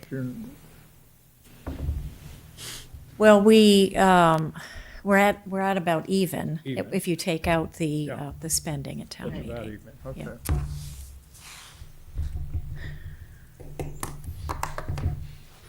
When's your deadline again? So I have to prepare a budget, a spending article, which is usually Article 6 on the warrant, that identifies spending by department, 45 different accounts. So you'll have a chance to look at it again on January 8th, but we don't want to be scrambling to change everybody's budget. So I really want to use this next few weeks to hopefully present a budget you can countenance. Well, I don't know, is this a, Does it require a is it vote? vote or? No, so if you're hearing nothing, I think my intention would be to try to scrub the numbers a little bit and see if I can bring it down, but perhaps submit a budget that looks not a lot different from the list of spending you You're see certainly here. not getting a concern from me over where these numbers are at this point. I'm sorry that there's a discrepancy, but So it would be around 880, something like that, 890 with all that stuff included, right? As opposed to the current guideline of 783. My grand total at the bottom is 1.149. So I think I could probably lose 49. So I'm at 1.1 perhaps, 1.1 million versus 780, or you've added another 100 to be 880. I'm still $200,000 above where you are. he hasn't figured out where it's going to come from. So absent any, my sense is that I should try to reduce somewhat the expenditures you see here, such as, perhaps the police officer, the electronic voting at town meeting, and a few other things, but perhaps there's $50,000 I can eliminate, 50 to 100, but I'll still be Yep. well I over think the you certainly guidelines. should budget for those items that you articulated that were essential and are something that the town has to do whether we like it or not. And then we can, We can't invent.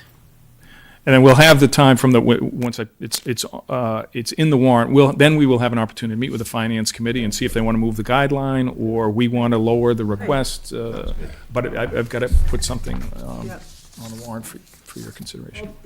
These seem very defensible.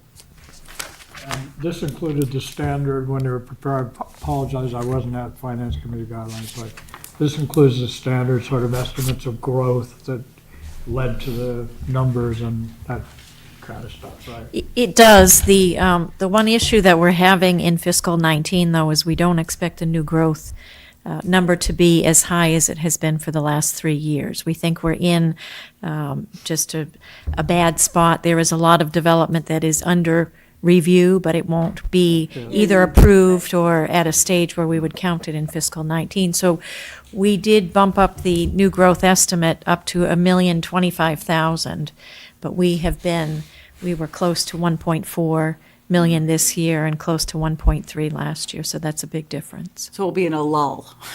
Yes. And hopefully I'll be wrong. I would love to be wrong on this one, but it's hard to project. Is there a anything chance we would higher. have more information coming before we would have to get to town meeting, or? Well, we would have some additional information, but I don't know that we would have Enough to enough. bank on it. Okay, Yep. thank you for your feedback. Thank you.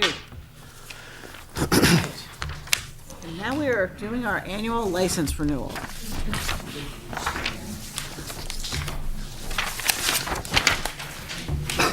This is good.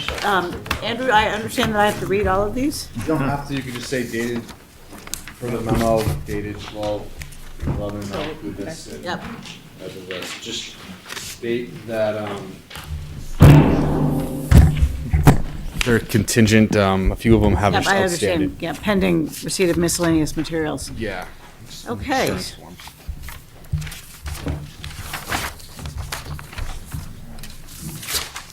So we are looking at doing an annual renewal of licenses. Under liquor licenses, we have a lot. I can't, I think list all the categories yeah, of liquor licenses, common Victular. victualler, I will always mispronounce that, licenses. And we have more of those than we have of liquor. We have Class 2 licenses, in-holder licenses, lodging house licenses, livery licenses, common carrier license, and weekday entertainment license. Amongst all of those, If there was an issue, how would it come to the board's attention? with which, With the non-renewal? Andrew, if anybody was the police chief or Board of Health or if any town department had a concern about a relicensing issue, it'd be brought to Andrew's Yeah, attention. and then also what you signed earlier was the fire certificate ones too, where we had the fire department and building commissioner to go through. And so check- those we have. Yep, and check every building. The ones that are just, they just finished the one for Karma Friday. And the other one that was outstanding is for the one for Adelita, because they're still in progress. That's the Restaurant that we're replacing Vincenzo's. Vincenzo's. Yes, we had approved the license transfer, EBCC approved it, but it's, yeah, but it's still in the. So the reason I asked the question is we don't have any, right? Any? No, well, just there's like a few insurance forms that people are getting for me. Right, so that's where the Yeah, pending receipt. I've got a whole spreadsheet of things checked off and. Okay. So again, No problem. if somebody wants to make a motion and just remember we're pending receipt of miscellaneous materials. Move to approve 2018 annual licenses renewals as listed on memo dated December 11th, 2017. Second. All in favor? Aye. Okay. Andrew, just one question. There was a discussion that there'd been some tobacco violations. Are they licensed by the town or is that done by the state? Tobacco sales, Yeah. the state handles it. There's we increase the age from 18 to 21. But the the state tobacco folks did a sting operation and did find some of the Yeah. establishments in Concord selling. And if there's a number of them, then they're prevented from being able to sell the tobacco. No, I don't know that I've seen. It's warning Maybe and get a fine. fines, but I thought at some point if they continue to violate it. at some point, no, it's administered through the Board of Health for Yeah, so it's not us. State action. Right. That's my understanding. And the fines can be fines. But when the Board of Health said we failed on that, it's not our failure. It's the state's. No, the retailers are, they're inadvertently selling to underage folks is the point she was making, I think. And we do a sting operation. They go at least a couple of times a year. So we make a good faith effort to try to be sure the sales are But in all. contrast, I'm just trying to make sure I understand, so, if one of the places on here that had a liquor license, or a victual license, if they were found to have served liquor to underage Oh, that's handled by the ABCC and the licensing could authority. revoke. Right. We could You revoke. could revoke, that's right. Or suspend, yep. Like, none of these places are, like, I mean, a few of the class two that are used car dealerships, they sell cigarettes, they could be a gas station, but none of these places, get their license, they're not selling cigarettes. So the They're- contrast is if some store down here was routinely selling tobacco to minors, we don't have any. Authority to revoke their Authority to do privileges, anything. I don't believe so. Okay. So we're on to public comments, and I still see several people raising their hands. So please come to the mic and address, identify yourself and.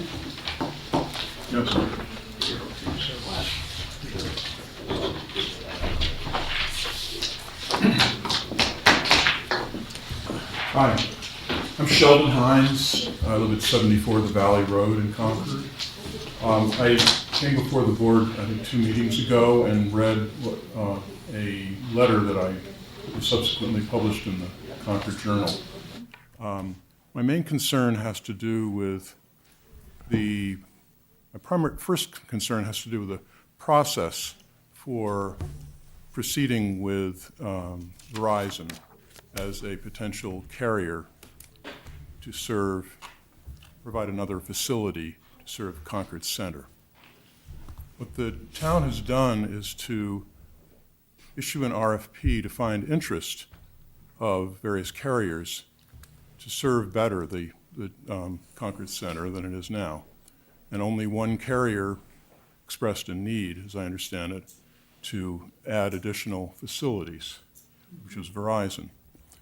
The town has available sites. Private entities and churches have available sites.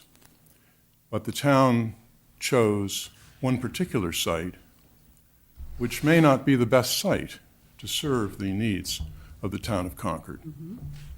One of the reasons for thinking that is that previously Verizon requested a site on the grounds of the Public Works Department on Keyes Road, and it was turned down by the Historic Districts Commission. And so clearly that was not the Emerson umbrella cupola, while it provides a hiding place for antennas, is not the ideal spot, clearly, for an antenna to serve Verizon. That was a lower choice, as far as I can tell, or it's a possible lower choice. We're not sure because we don't have the data. What the town has done is to say, it doesn't really matter what's in the town bylaw.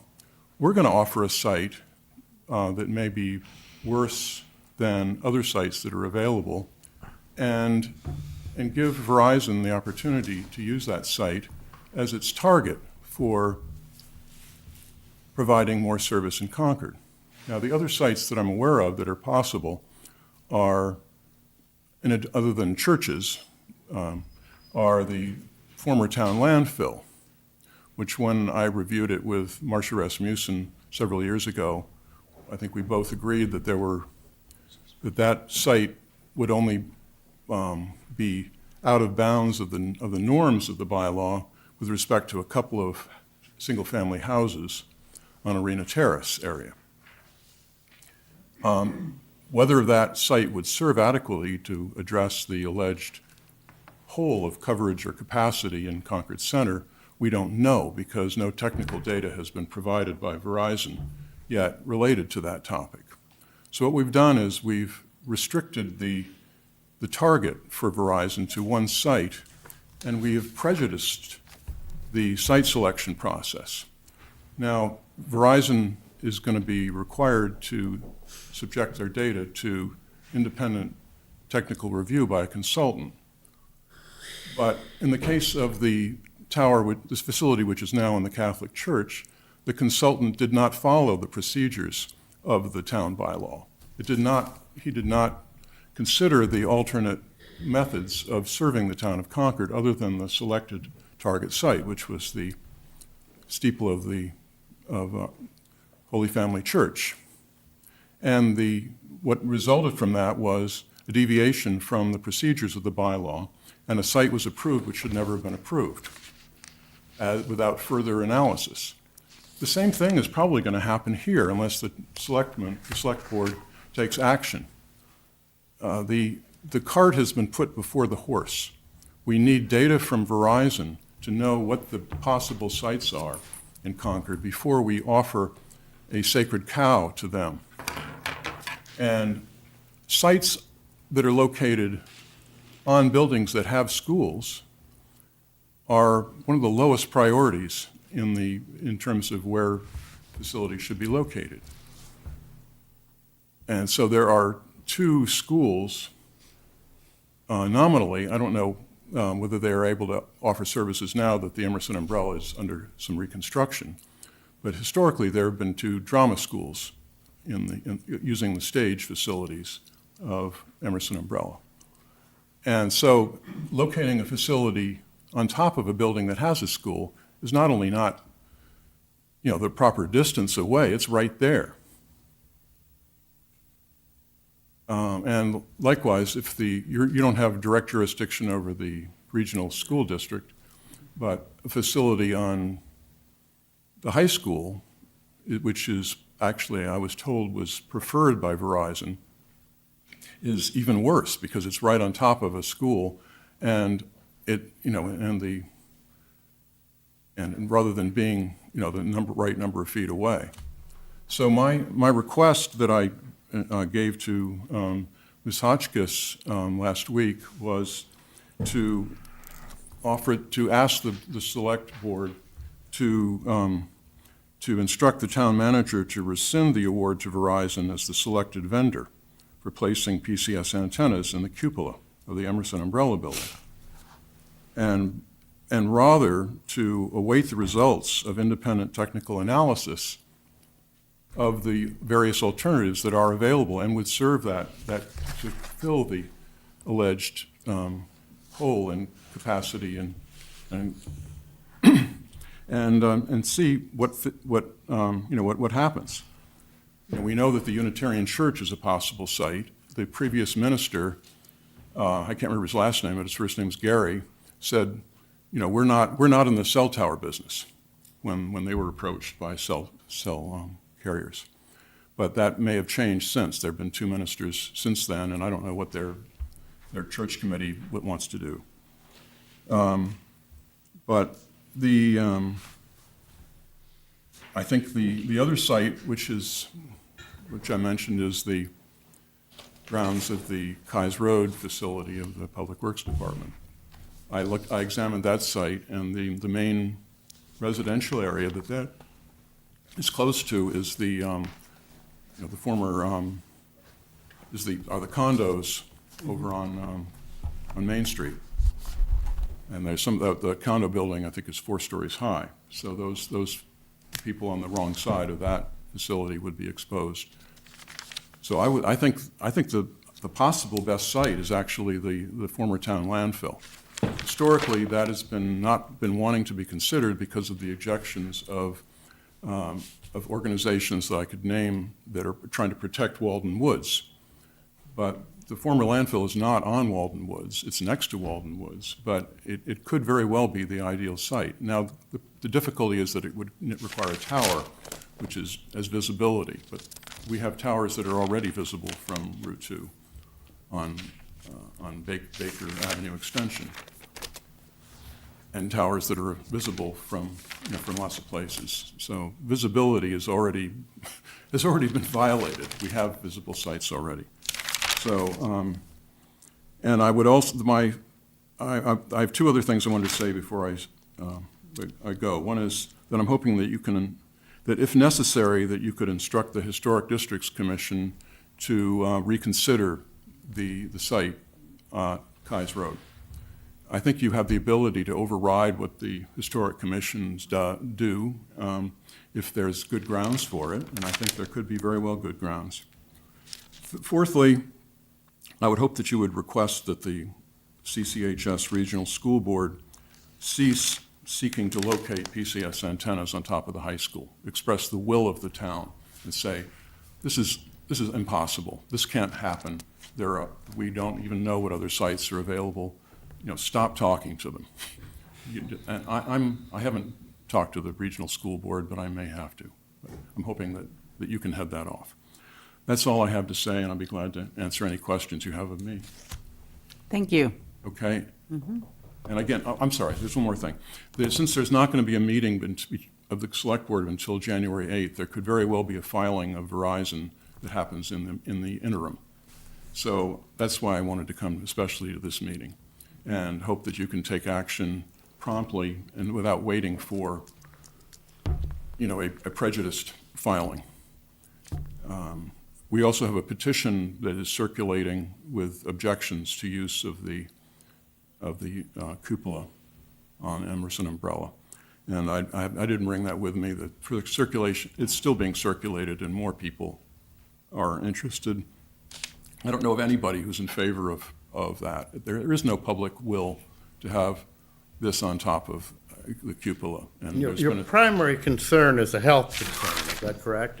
I wouldn't say that. My primary concern is that when the town bylaw was created and amended subsequently, that the town bylaw took into account the threat of various threats that come from this. And I'm not saying this is done for health.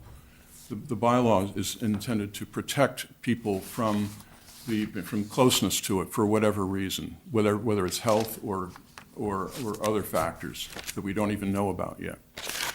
But it's not an aesthetic issue. I mean, you're concerned. Well, it would not be an aesthetic issue. It might be an issue with with the practicality of locating an antenna there versus air conditioning equipment. But that's not my area. So, but my concern is compliance with the bylaw. The bylaw has been violated over and over again, and the fact that the town government feels that the town bylaw is of no consequence in their decisions for leasing is shocking to me. This happened earlier when the fire station in West Concord was identified as a possible site for leasing. That is so close to all kinds of residences on the West Concord fire station. And again, we know that it's a vulnerable site. It's an old building. It had a fire in it. It's a horrible site, and there was hardly any public discussion of that. And I think that was, again, fortunately, no carrier has seen fit to want to locate there with good reason. It was not a good technical solution. But that's the kind of thing we shouldn't repeat. And in various hearings, things have been done wrong. So you're proposing that we hold off until we get the data, the technical review data from Verizon? Right. What is it that you think that we're going to see? You're going to see that there are possible sites that would cover the so-called whole. There's capacity and coverage are the two factors mentioned in the bylaw. Capacity means how many phone calls can we support at once. Coverage means where can you get any kind of phone call at all. Mm-hmm. We suspect that there's both coverage and capacity issues in Concord Center. We know they are, yes. And but some of it is capacity. In other words, you can make a phone call sometimes and not others. That's capacity. So we will get either, if we don't get it directly from Verizon, we will have to push back on Verizon to get the data that shows all the possible sites, whether they're sites that they've approached the owners or not. And that's the point at which to... Wouldn't this data become available during the permitting process? They will present the minimum of what they think is necessary to get approval. That was what was done by the board ask for whatever they need to make a judgment? The board is required to hire an independent consultant to review the materials and to determine whether the bylaw is being complied with. But historically, the consultant has not been given adequate funds to do the necessary work. His job? They haven't done, no, he didn't do his job the last time. Go look at the documentation that was presented for the Catholic Church. And you'll see that there were many other sites that were possible to cover Concord Center that weren't considered by them at all. And it went through. I was having a moratorium of participation at that time, but things have gotten so bad that I'm back in the game. I want to say that the rule of the possibility of bypassing the setbacks, I wrote that language myself 20 years ago. And the point was to minimize the risk of the town having to face lawsuits from the likes of AT&T. In other words, if there's truly a capacity, an issue where there has to be a cell tower, let it go so that you don't get sued, but put it in the best possible place. I've been trying to save the town money, and here the town has taken advantage of that situation and allowed the carriers to put in their least cost proposal rather than finding the best spot to put it in. And that's what Verizon is doing. Thank you very much. Thank you. Thank you. Is there anybody else? I saw Carl wanted, oh, I'm sorry. I want to talk on the same topic. Please join us. Okay, thank you.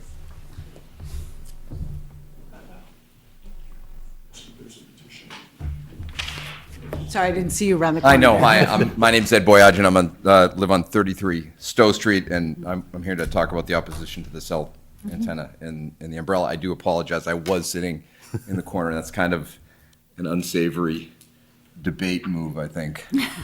Let me start. I'm not an expert in town politics. I don't think I've spoke, maybe one other time have I talked to one of these. I'm not a scholar or scientist. I'm not a lawyer. My father's one. But I am a proud citizen of Concord. I'm also a husband to Alicia, who some of you have heard from. She couldn't be here because she didn't have time to get a babysitter, so she apologizes. And also the father to two beautiful young boys, Cordero and Levon, who are 9 and 7, who live in our house at Stowe Street. When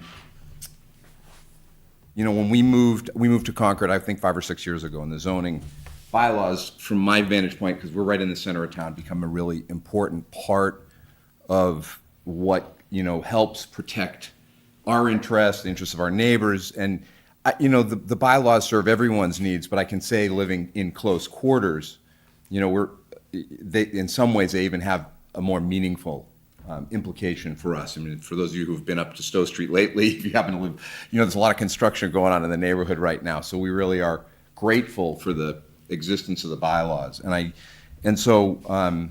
I want to just talk about that briefly because I think Mr. Hines speaks much more thoughtfully and eloquently about this than I will. But from my understanding from the bylaws, there's, in the case of a cell antenna in an existing structure, there's a 300-foot perimeter, and I guess if it's a freestanding one, it's 1,000 feet. And I note that our house, although I'm not an expert at Google Maps, although I did get Google Maps Pro to get a little closer. We are somewhere in the range of 200 to 210 feet, directly across. I think if I had a baseball and I threw it hard enough, I could hit that point that would be the tower. 200 would be a good score. Yeah, I was going to say. Maybe if I was hitting the ball. All right, I exaggerate. But so we live even closer than the 300 feet, and I think. For those of you who know that part of town, it's tight quarters. So again, using Google, and at some point maybe I can share this as data, but using Google Earth Pro, I drew a 300-foot circle around the center of the umbrella, and what I counted roughly, because you catch the edge of houses, but I think roughly there are 4 houses on Stowe Street in that. Plus the 10 living apartments in 58 Stowe, as you probably know. I think there are 3 houses on Devon's, 4 houses by my count on Hubbard Street, and Sudbury, depending on how you look at it, 1 to 2. I think one of those is the umbrella, so it's not inhabited. I can tell you that in our neighborhood, right next to us is another who's even marginally closer to that spot, is a family of 4 with 2 young children. That live in that home. So 19 properties are inside of 300 feet.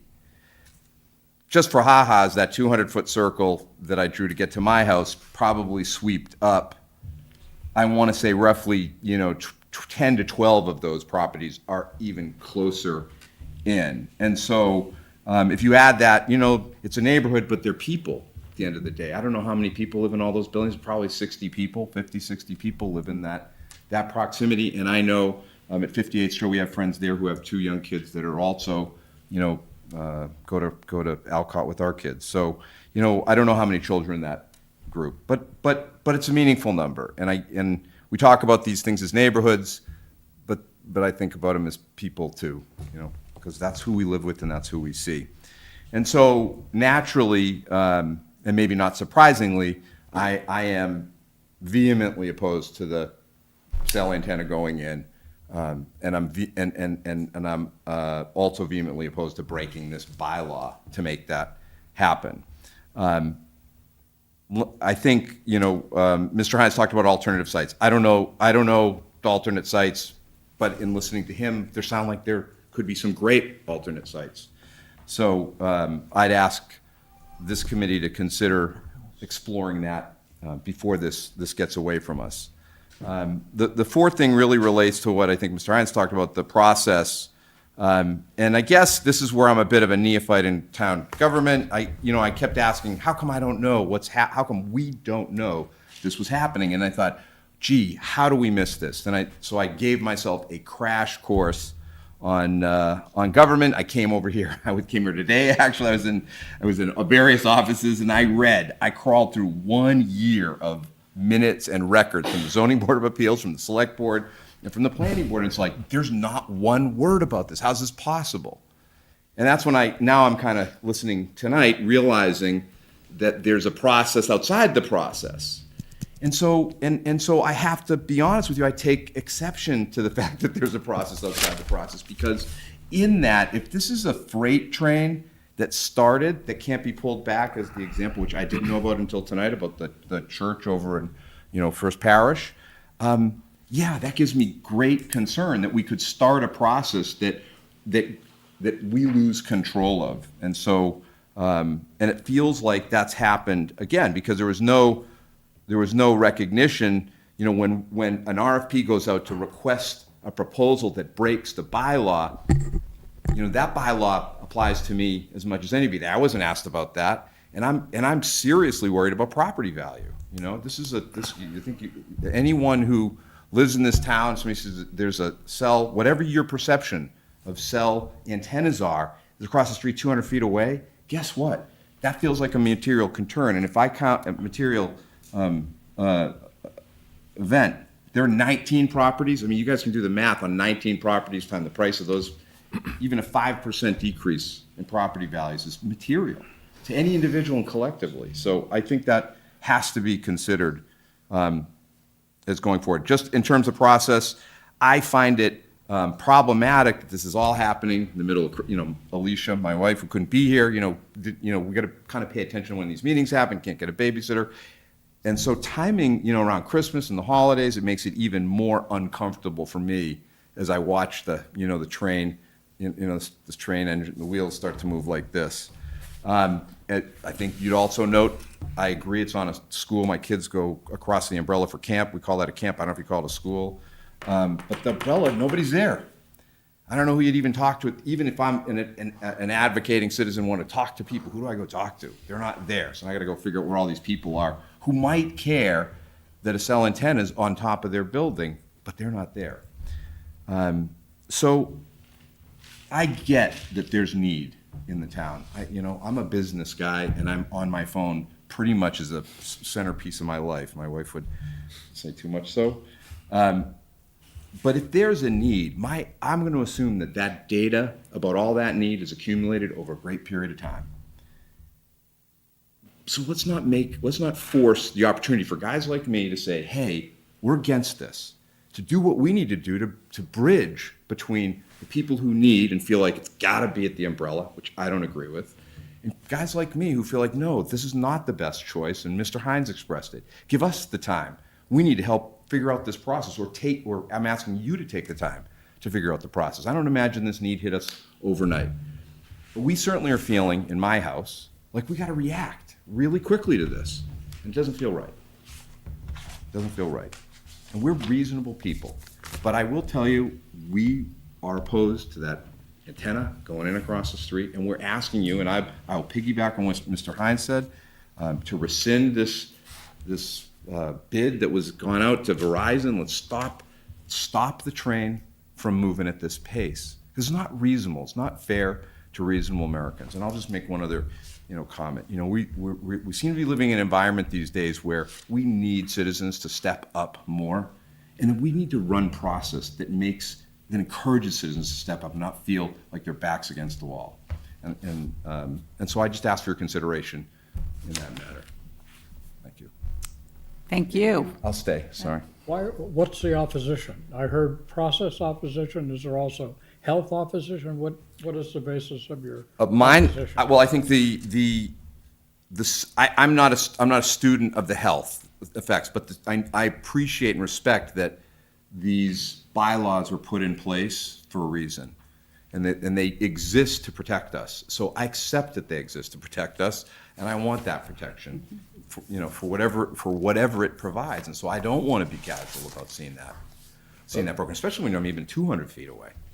Isn't it actually, though, that the antenna is going to be emitting some type of radiation or waves, and that is a concern in terms of the health of young children and their developing? I'm not here to argue the health health science. Yeah, if you're asking me as a citizen, does it concern me? Of course it does. Yeah. So that's the concern. It's one of many concerns. What are the others? The others are, I think, we got to follow. We put the bylaws in place for a reason. So when we take steps that look like we're getting around those, by the virtue of the fact that we ask someone to bid on something that would break one of these bylaws, that feels improper to me. We should ask. The bylaw was there to protect me. We didn't say, hey, we're gonna make it, because that starts a process that then brings in. And I've heard, people talk about the federal, whatever, the Telecommunications Act and the legal obligations that everybody around this table feels they have because there's a Federal Telecommunications Act, and people, that language gets used like, oh, we can get, they have, whatever, they have jurisdiction and can decide. So immediately when we offer up something, we open the door and said, okay, now we're back on our heels to make this decision, for fear of retribution from the feds. And that just seems senseless to me, that we would actually open that door up.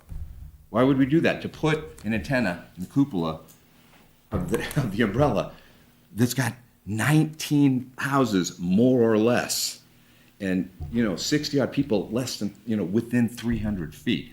And just count 500 feet and 1,000 feet, because those numbers are not irrelevant too. And then you'll add the library and a whole bunch of other stuff. But Okay. Thank you very much. Yep. Same topic, if I may. Please introduce yourself and. Tricia Gordon, I'm president of the Emerson Annex Condo Trust at 58 Stowe Street. So I'd like to support my neighbor and Mr. Hines and express our concern. If he lives across the street, I live on the same side of the street, a walkway away. Mm-hmm. So my concern is health issues, most especially for children in the building and in the immediate community. We do not know, and we don't have evidence either in support of or against the electromagnetic radiation measurements that would radiate from a cell tower in a residential part of the town. And I think it is my civic duty to make you aware of that, and your civic duty to see that due diligence is done to protect the safety and the welfare of the people in this community. Thank you. There is a hearing. There is, nothing has been scheduled yet. There's no fast There train. will be. If Verizon applies for a permit, they will, there'll be a public hearing if they submit an application to the Board of Appeals We for had a lot of special permit. correspondence back and forth from the umbrella about announcing all their changes. And I can tell you that starting at 7 o'clock in the morning, I am so close, my windows are so close to their building that I can give you the size of the drill bits they're using. So, I wrote an article to the Concord Journal saying, while it's an inconvenience to our immediate community, we had 3 homes built in the last 5 or 6 years, and now a major renovation going on at the umbrella. I'm delighted that the umbrella is investing in artistic development, and that all of this will be a significant contribution to the community. However, it's an immediate inconvenience. Glad to do it, part of my citizenship and response to something good for the community. But a cell tower is a whole other issue, and at none of their meetings did this come up, which also concerns me. You're talking about the Emerson Umbrella meeting. The Emerson Umbrella, the idea that there's some kind of a buzz in the community about a cell tower in their cupola. Not one of the things discussed when they're talking about what they're working on and what they're developing and doing. Thank you. Thank you. Whose choice was the location? I guess, We issued an RFP. It came to light that when the parking meters there's not enough coverage for our parking meters they run down because they can't get cell coverage because they're constantly searching. it all goes back to the So it goes parking back to that. So it was covered in the minutes of the select board meeting that we didn't have cell coverage in the center of town. remove the parking meters, we won't have to worry about this? No. There you go. There you go. I think people knew that we didn't have cell. Let Chris to finish. So would you like me to? So just go ancient history for this fast track. We did issue an RFP for a cell tower at the landfill site. That was, I think, 15 years ago. Arthur Fullman was on the board at the time, and we awarded it to AT&T. Awarded the bid to AT&T, and they signed a 3-year agreement. But the Walden Woods project did object to the location of a cell tower in that location, and AT&T actually paid us and never built They paid the lease for 3 years and never built the tower because they got such heat for locating. I think that would happen again. It could be And mistaken. did we ever about go that. back to Walden Woods? No, they just convinced AT&T to go elsewhere and not to locate at the landfill. But I'm saying There was for a- this new cell tower, So was there any? then, can I just work through the history? So then the next place that we tried was the DPW yard, as Mr. Hines mentioned, and that might be 10 years ago. I think maybe 7 years ago, but it was a long time ago, this fast-moving train. And the HDC said no. So I think we got town meeting approval to locate a tower in that location, but the applicant applied for the permit and went to the HDC, and the HDC said no. And the select board can't overrule any a decision of, so nothing has happened since that denial on town property to support services in Concord Center since that HDC decision. Again, I don't know if that was 7 or 8 years ago. I don't recall. It was a long time ago.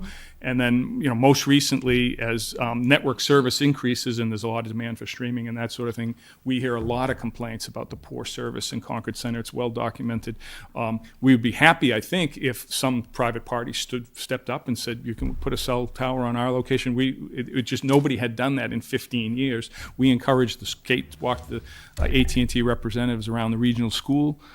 They would prefer the regional school location, but the regional school committee has balked over the years. So multiple times we've approached them to locate a tower at the corner of where the railroad tracks meet Route 2, which is as far away from the school as you can get and still be on that site. I think it's several hundred feet, but not within but still within the 1,000. And the school committee has so far not issued an RFP for the regional school. So because nobody else had done it, I asked Kate to issue an RFP for the Emerson Umbrella site. We got just the one response. That company, I've awarded the bid to Verizon. They have to apply to the Board of Appeals for the special permit to locate. There'll be a public hearing. The Board of Appeals must decide if it's in the best interest of the neighborhood to allow that to happen.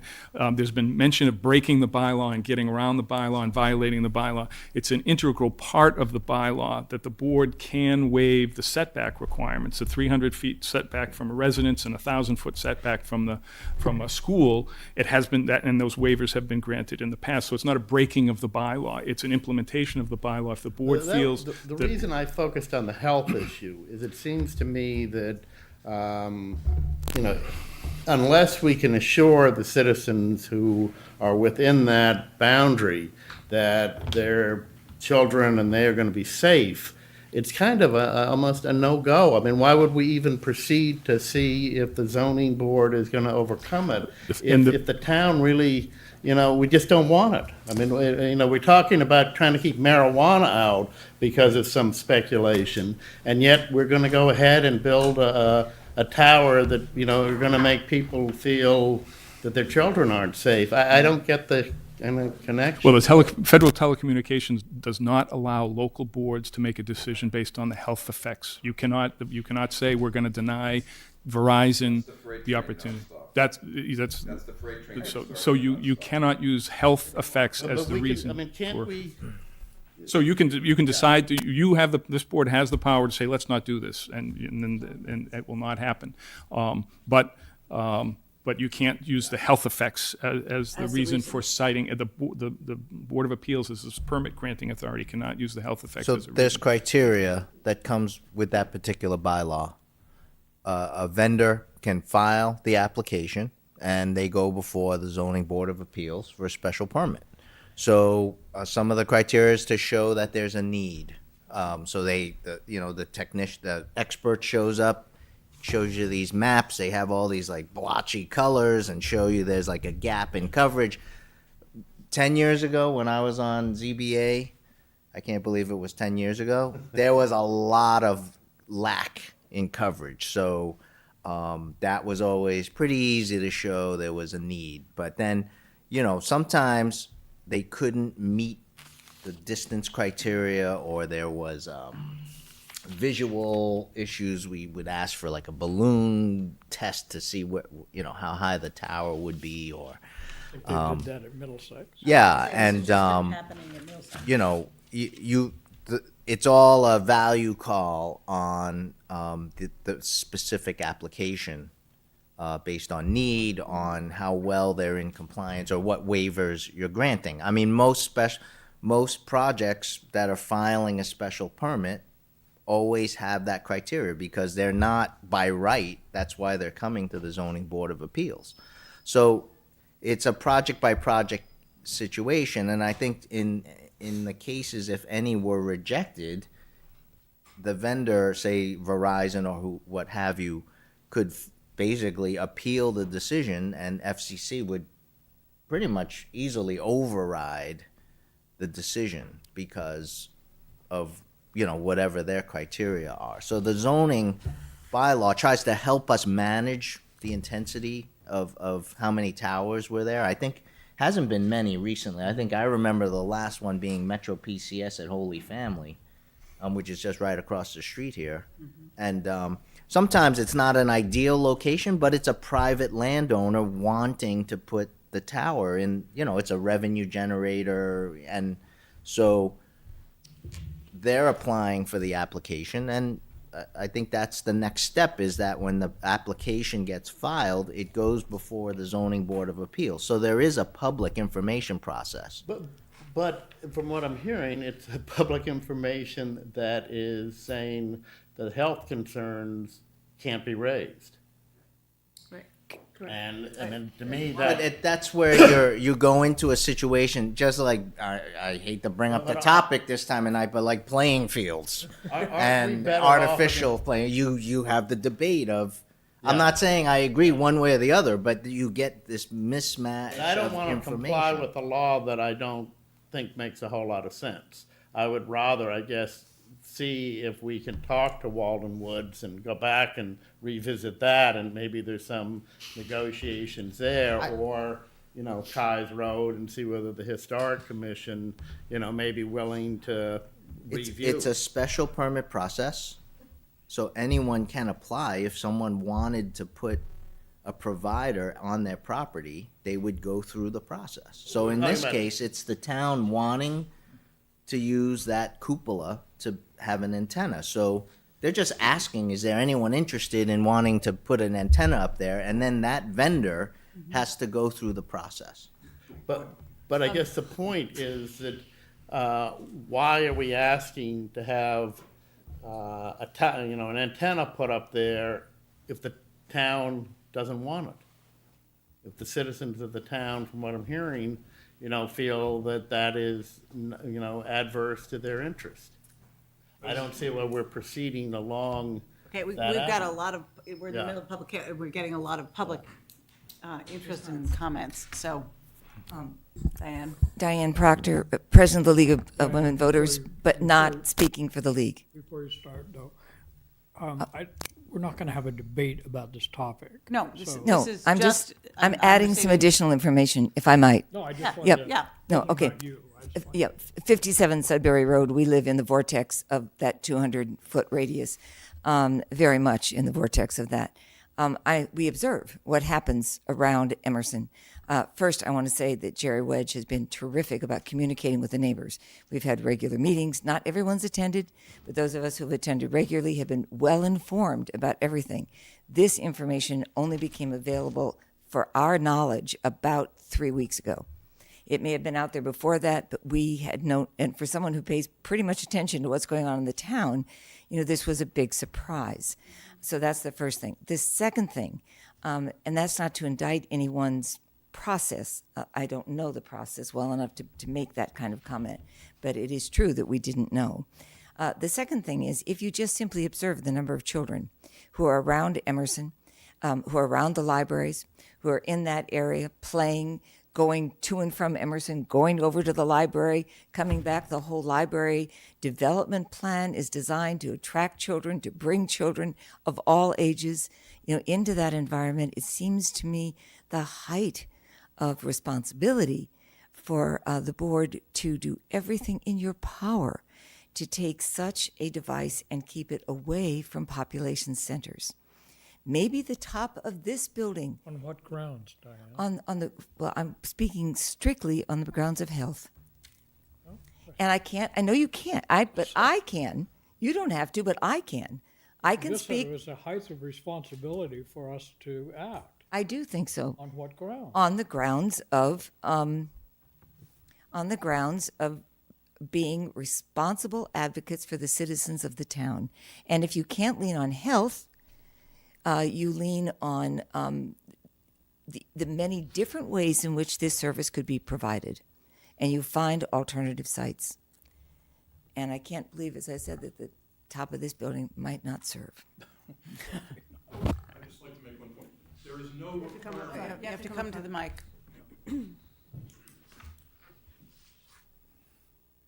I'm Sheldon Hines again. There is no requirement in the law, regulation, or anywhere that the town offer a site of any kind for any purpose.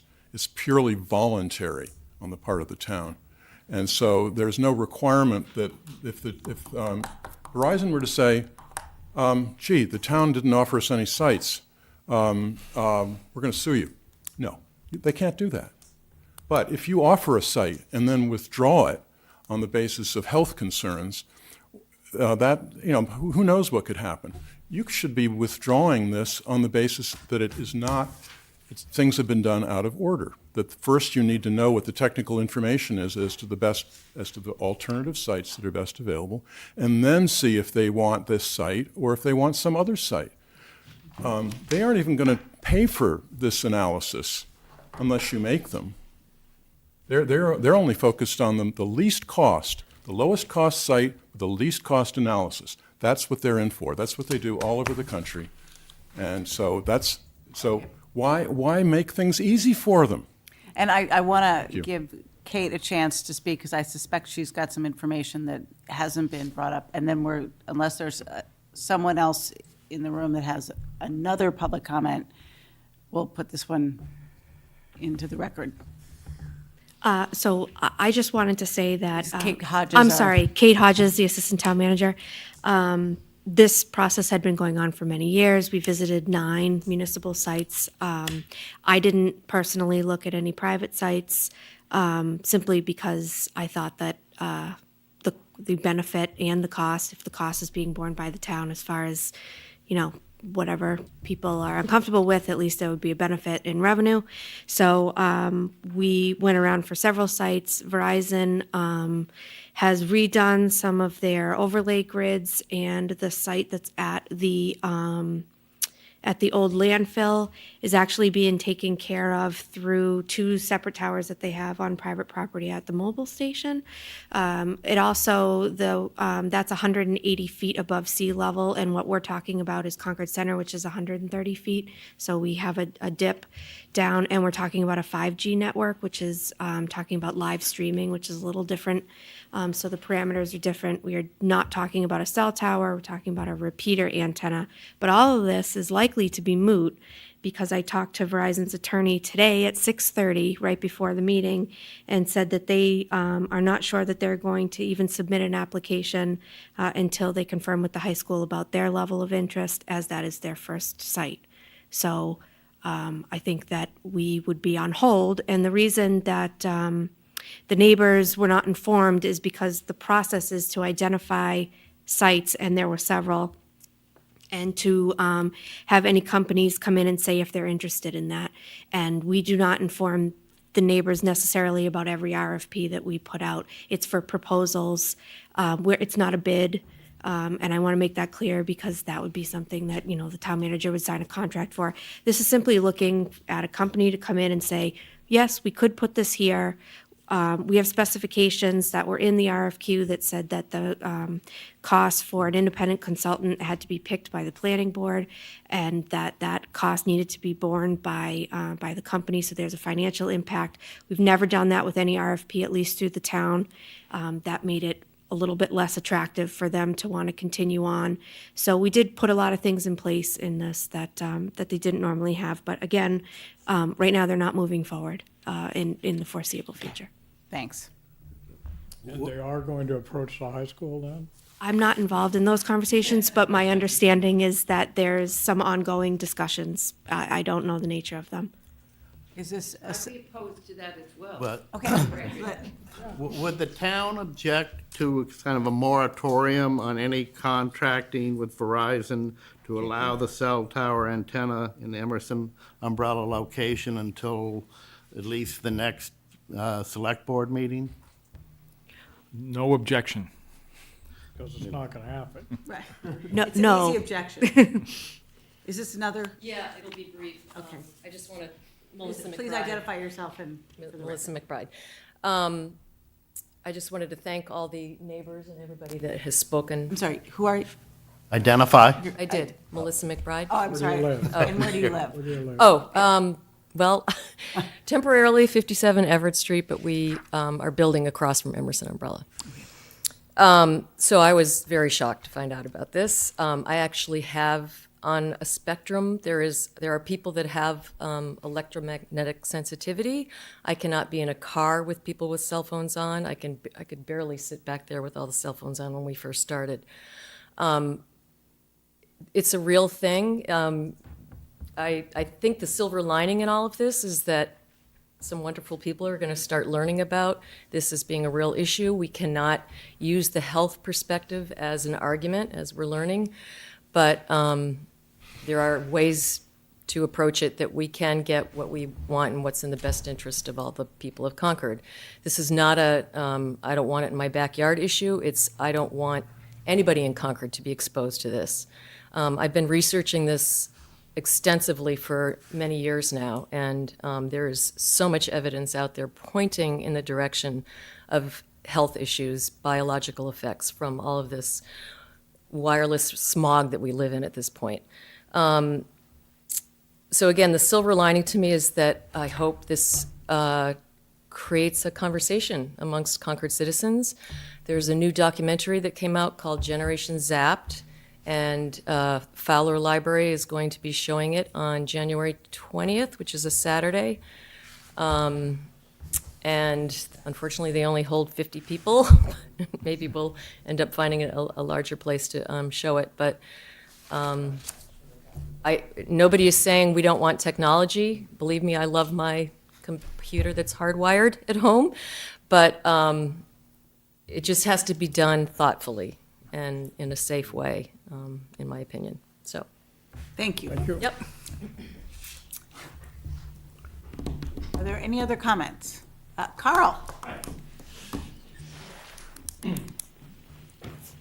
Still Carl Packard, still Oh, no. 86, but I'm not Maybe sure. not for Not for much long. longer, I guess. Chair of the Finance Committee.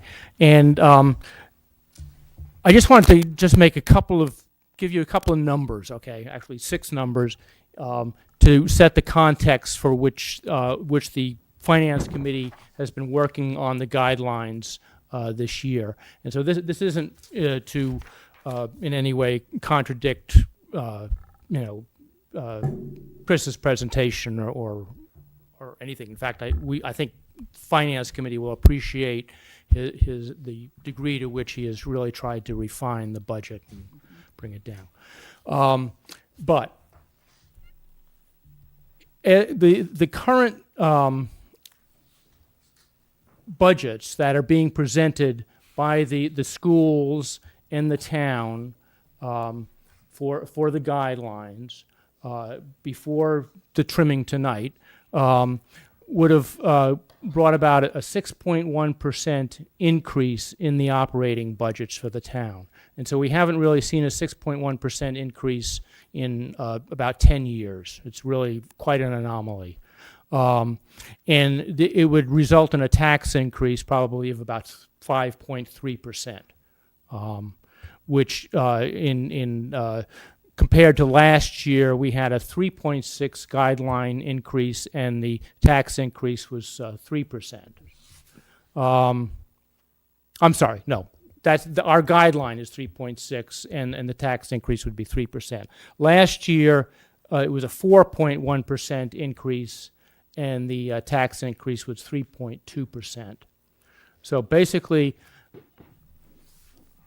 everybody came in with big asks this year, beside the fact that the enrollment shift from Carlisle to Concord brought a big increase in our assessment. So this is kind of a perfect storm, and the result at this point is we're trying to keep the budgets within control. We're also aware that, as is demonstrated by our 5-year forecast, that several years, about 4 or 5 years of increases over, like about 4.5% increases would take us right through the excess levy limit, where we would have to be doing an override. So I think probably you're aware of those numbers, but just to put it before you. Yeah.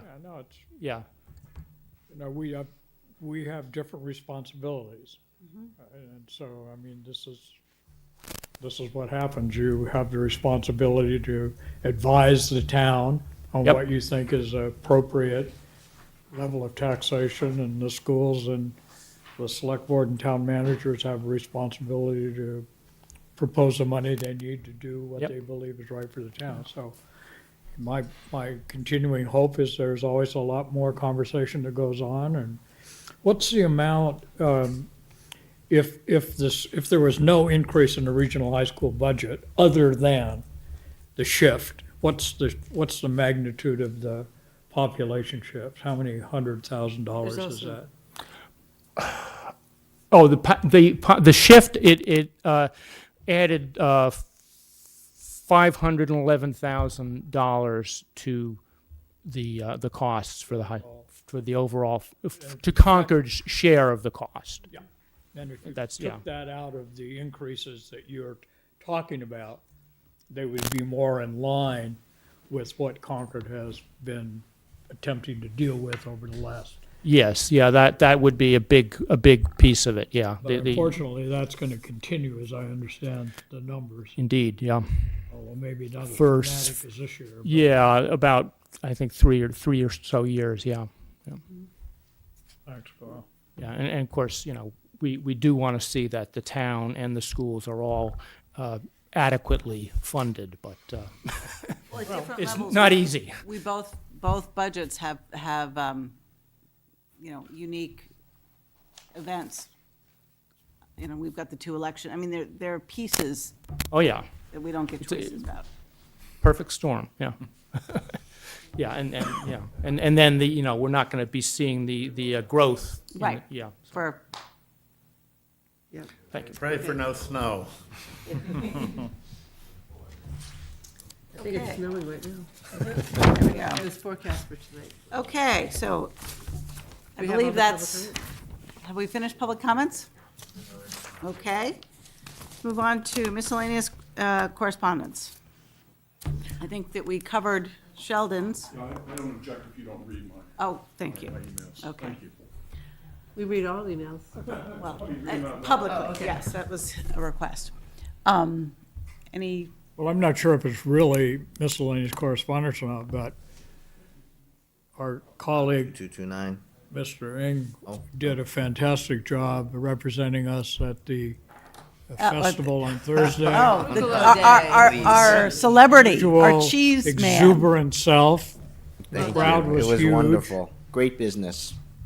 It was so busy in town Oh, as well. absolutely. Afterwards, I thought it was great. So you're going to take the show on the road? Have you talked to? You can do this I'll for cheeses dedicate all as over the much country. cheese as is available. Concord's, reputation as the base of the Revolutionary War is going to be challenged. It was fun. Any other miscellaneous correspondence, anything? Okay, let's move on to committee nominations. Do I hear any, No nominations. what? We have appointments. No sorry. nominations. I move to appoint Abigail Flanagan. Sorry. For the HDC appointment and reappointment, just have Yes. them be effective January 1st because the HDC meets one more time in December. They're the one of the few committees that have terms that expire or start in January as opposed to May. So they're the person who will be leaving wants to finish their last meeting. So Okay, to be effective on January 1st for historic districts? Yep. Okay, move to appoint Abigail Flanagan of 398 Main Street to the Historic Districts Commission as an associate member for a term to expire January 1st, 2023, and to be effective January 1st, 2018. Yes. Okay. Christian Kruger of 85 Alcott Road to the Pollinator Health Advisory Committee for a term to expire May 31st, 2018. That's good news. Yep. Second? All in favor? Aye. Committee reappointments. Move to reappoint Peter Nobile of 73 Coburn Hill Road to Historic Districts Commission as a full member for a term to expire January 1st, 2023, and to be effective on January 1st, 2018. Second. All in favor? Aye. And with that, I believe we are adjourning into executive session, not to return to public meeting. So moved. Second. All in favor? Aye.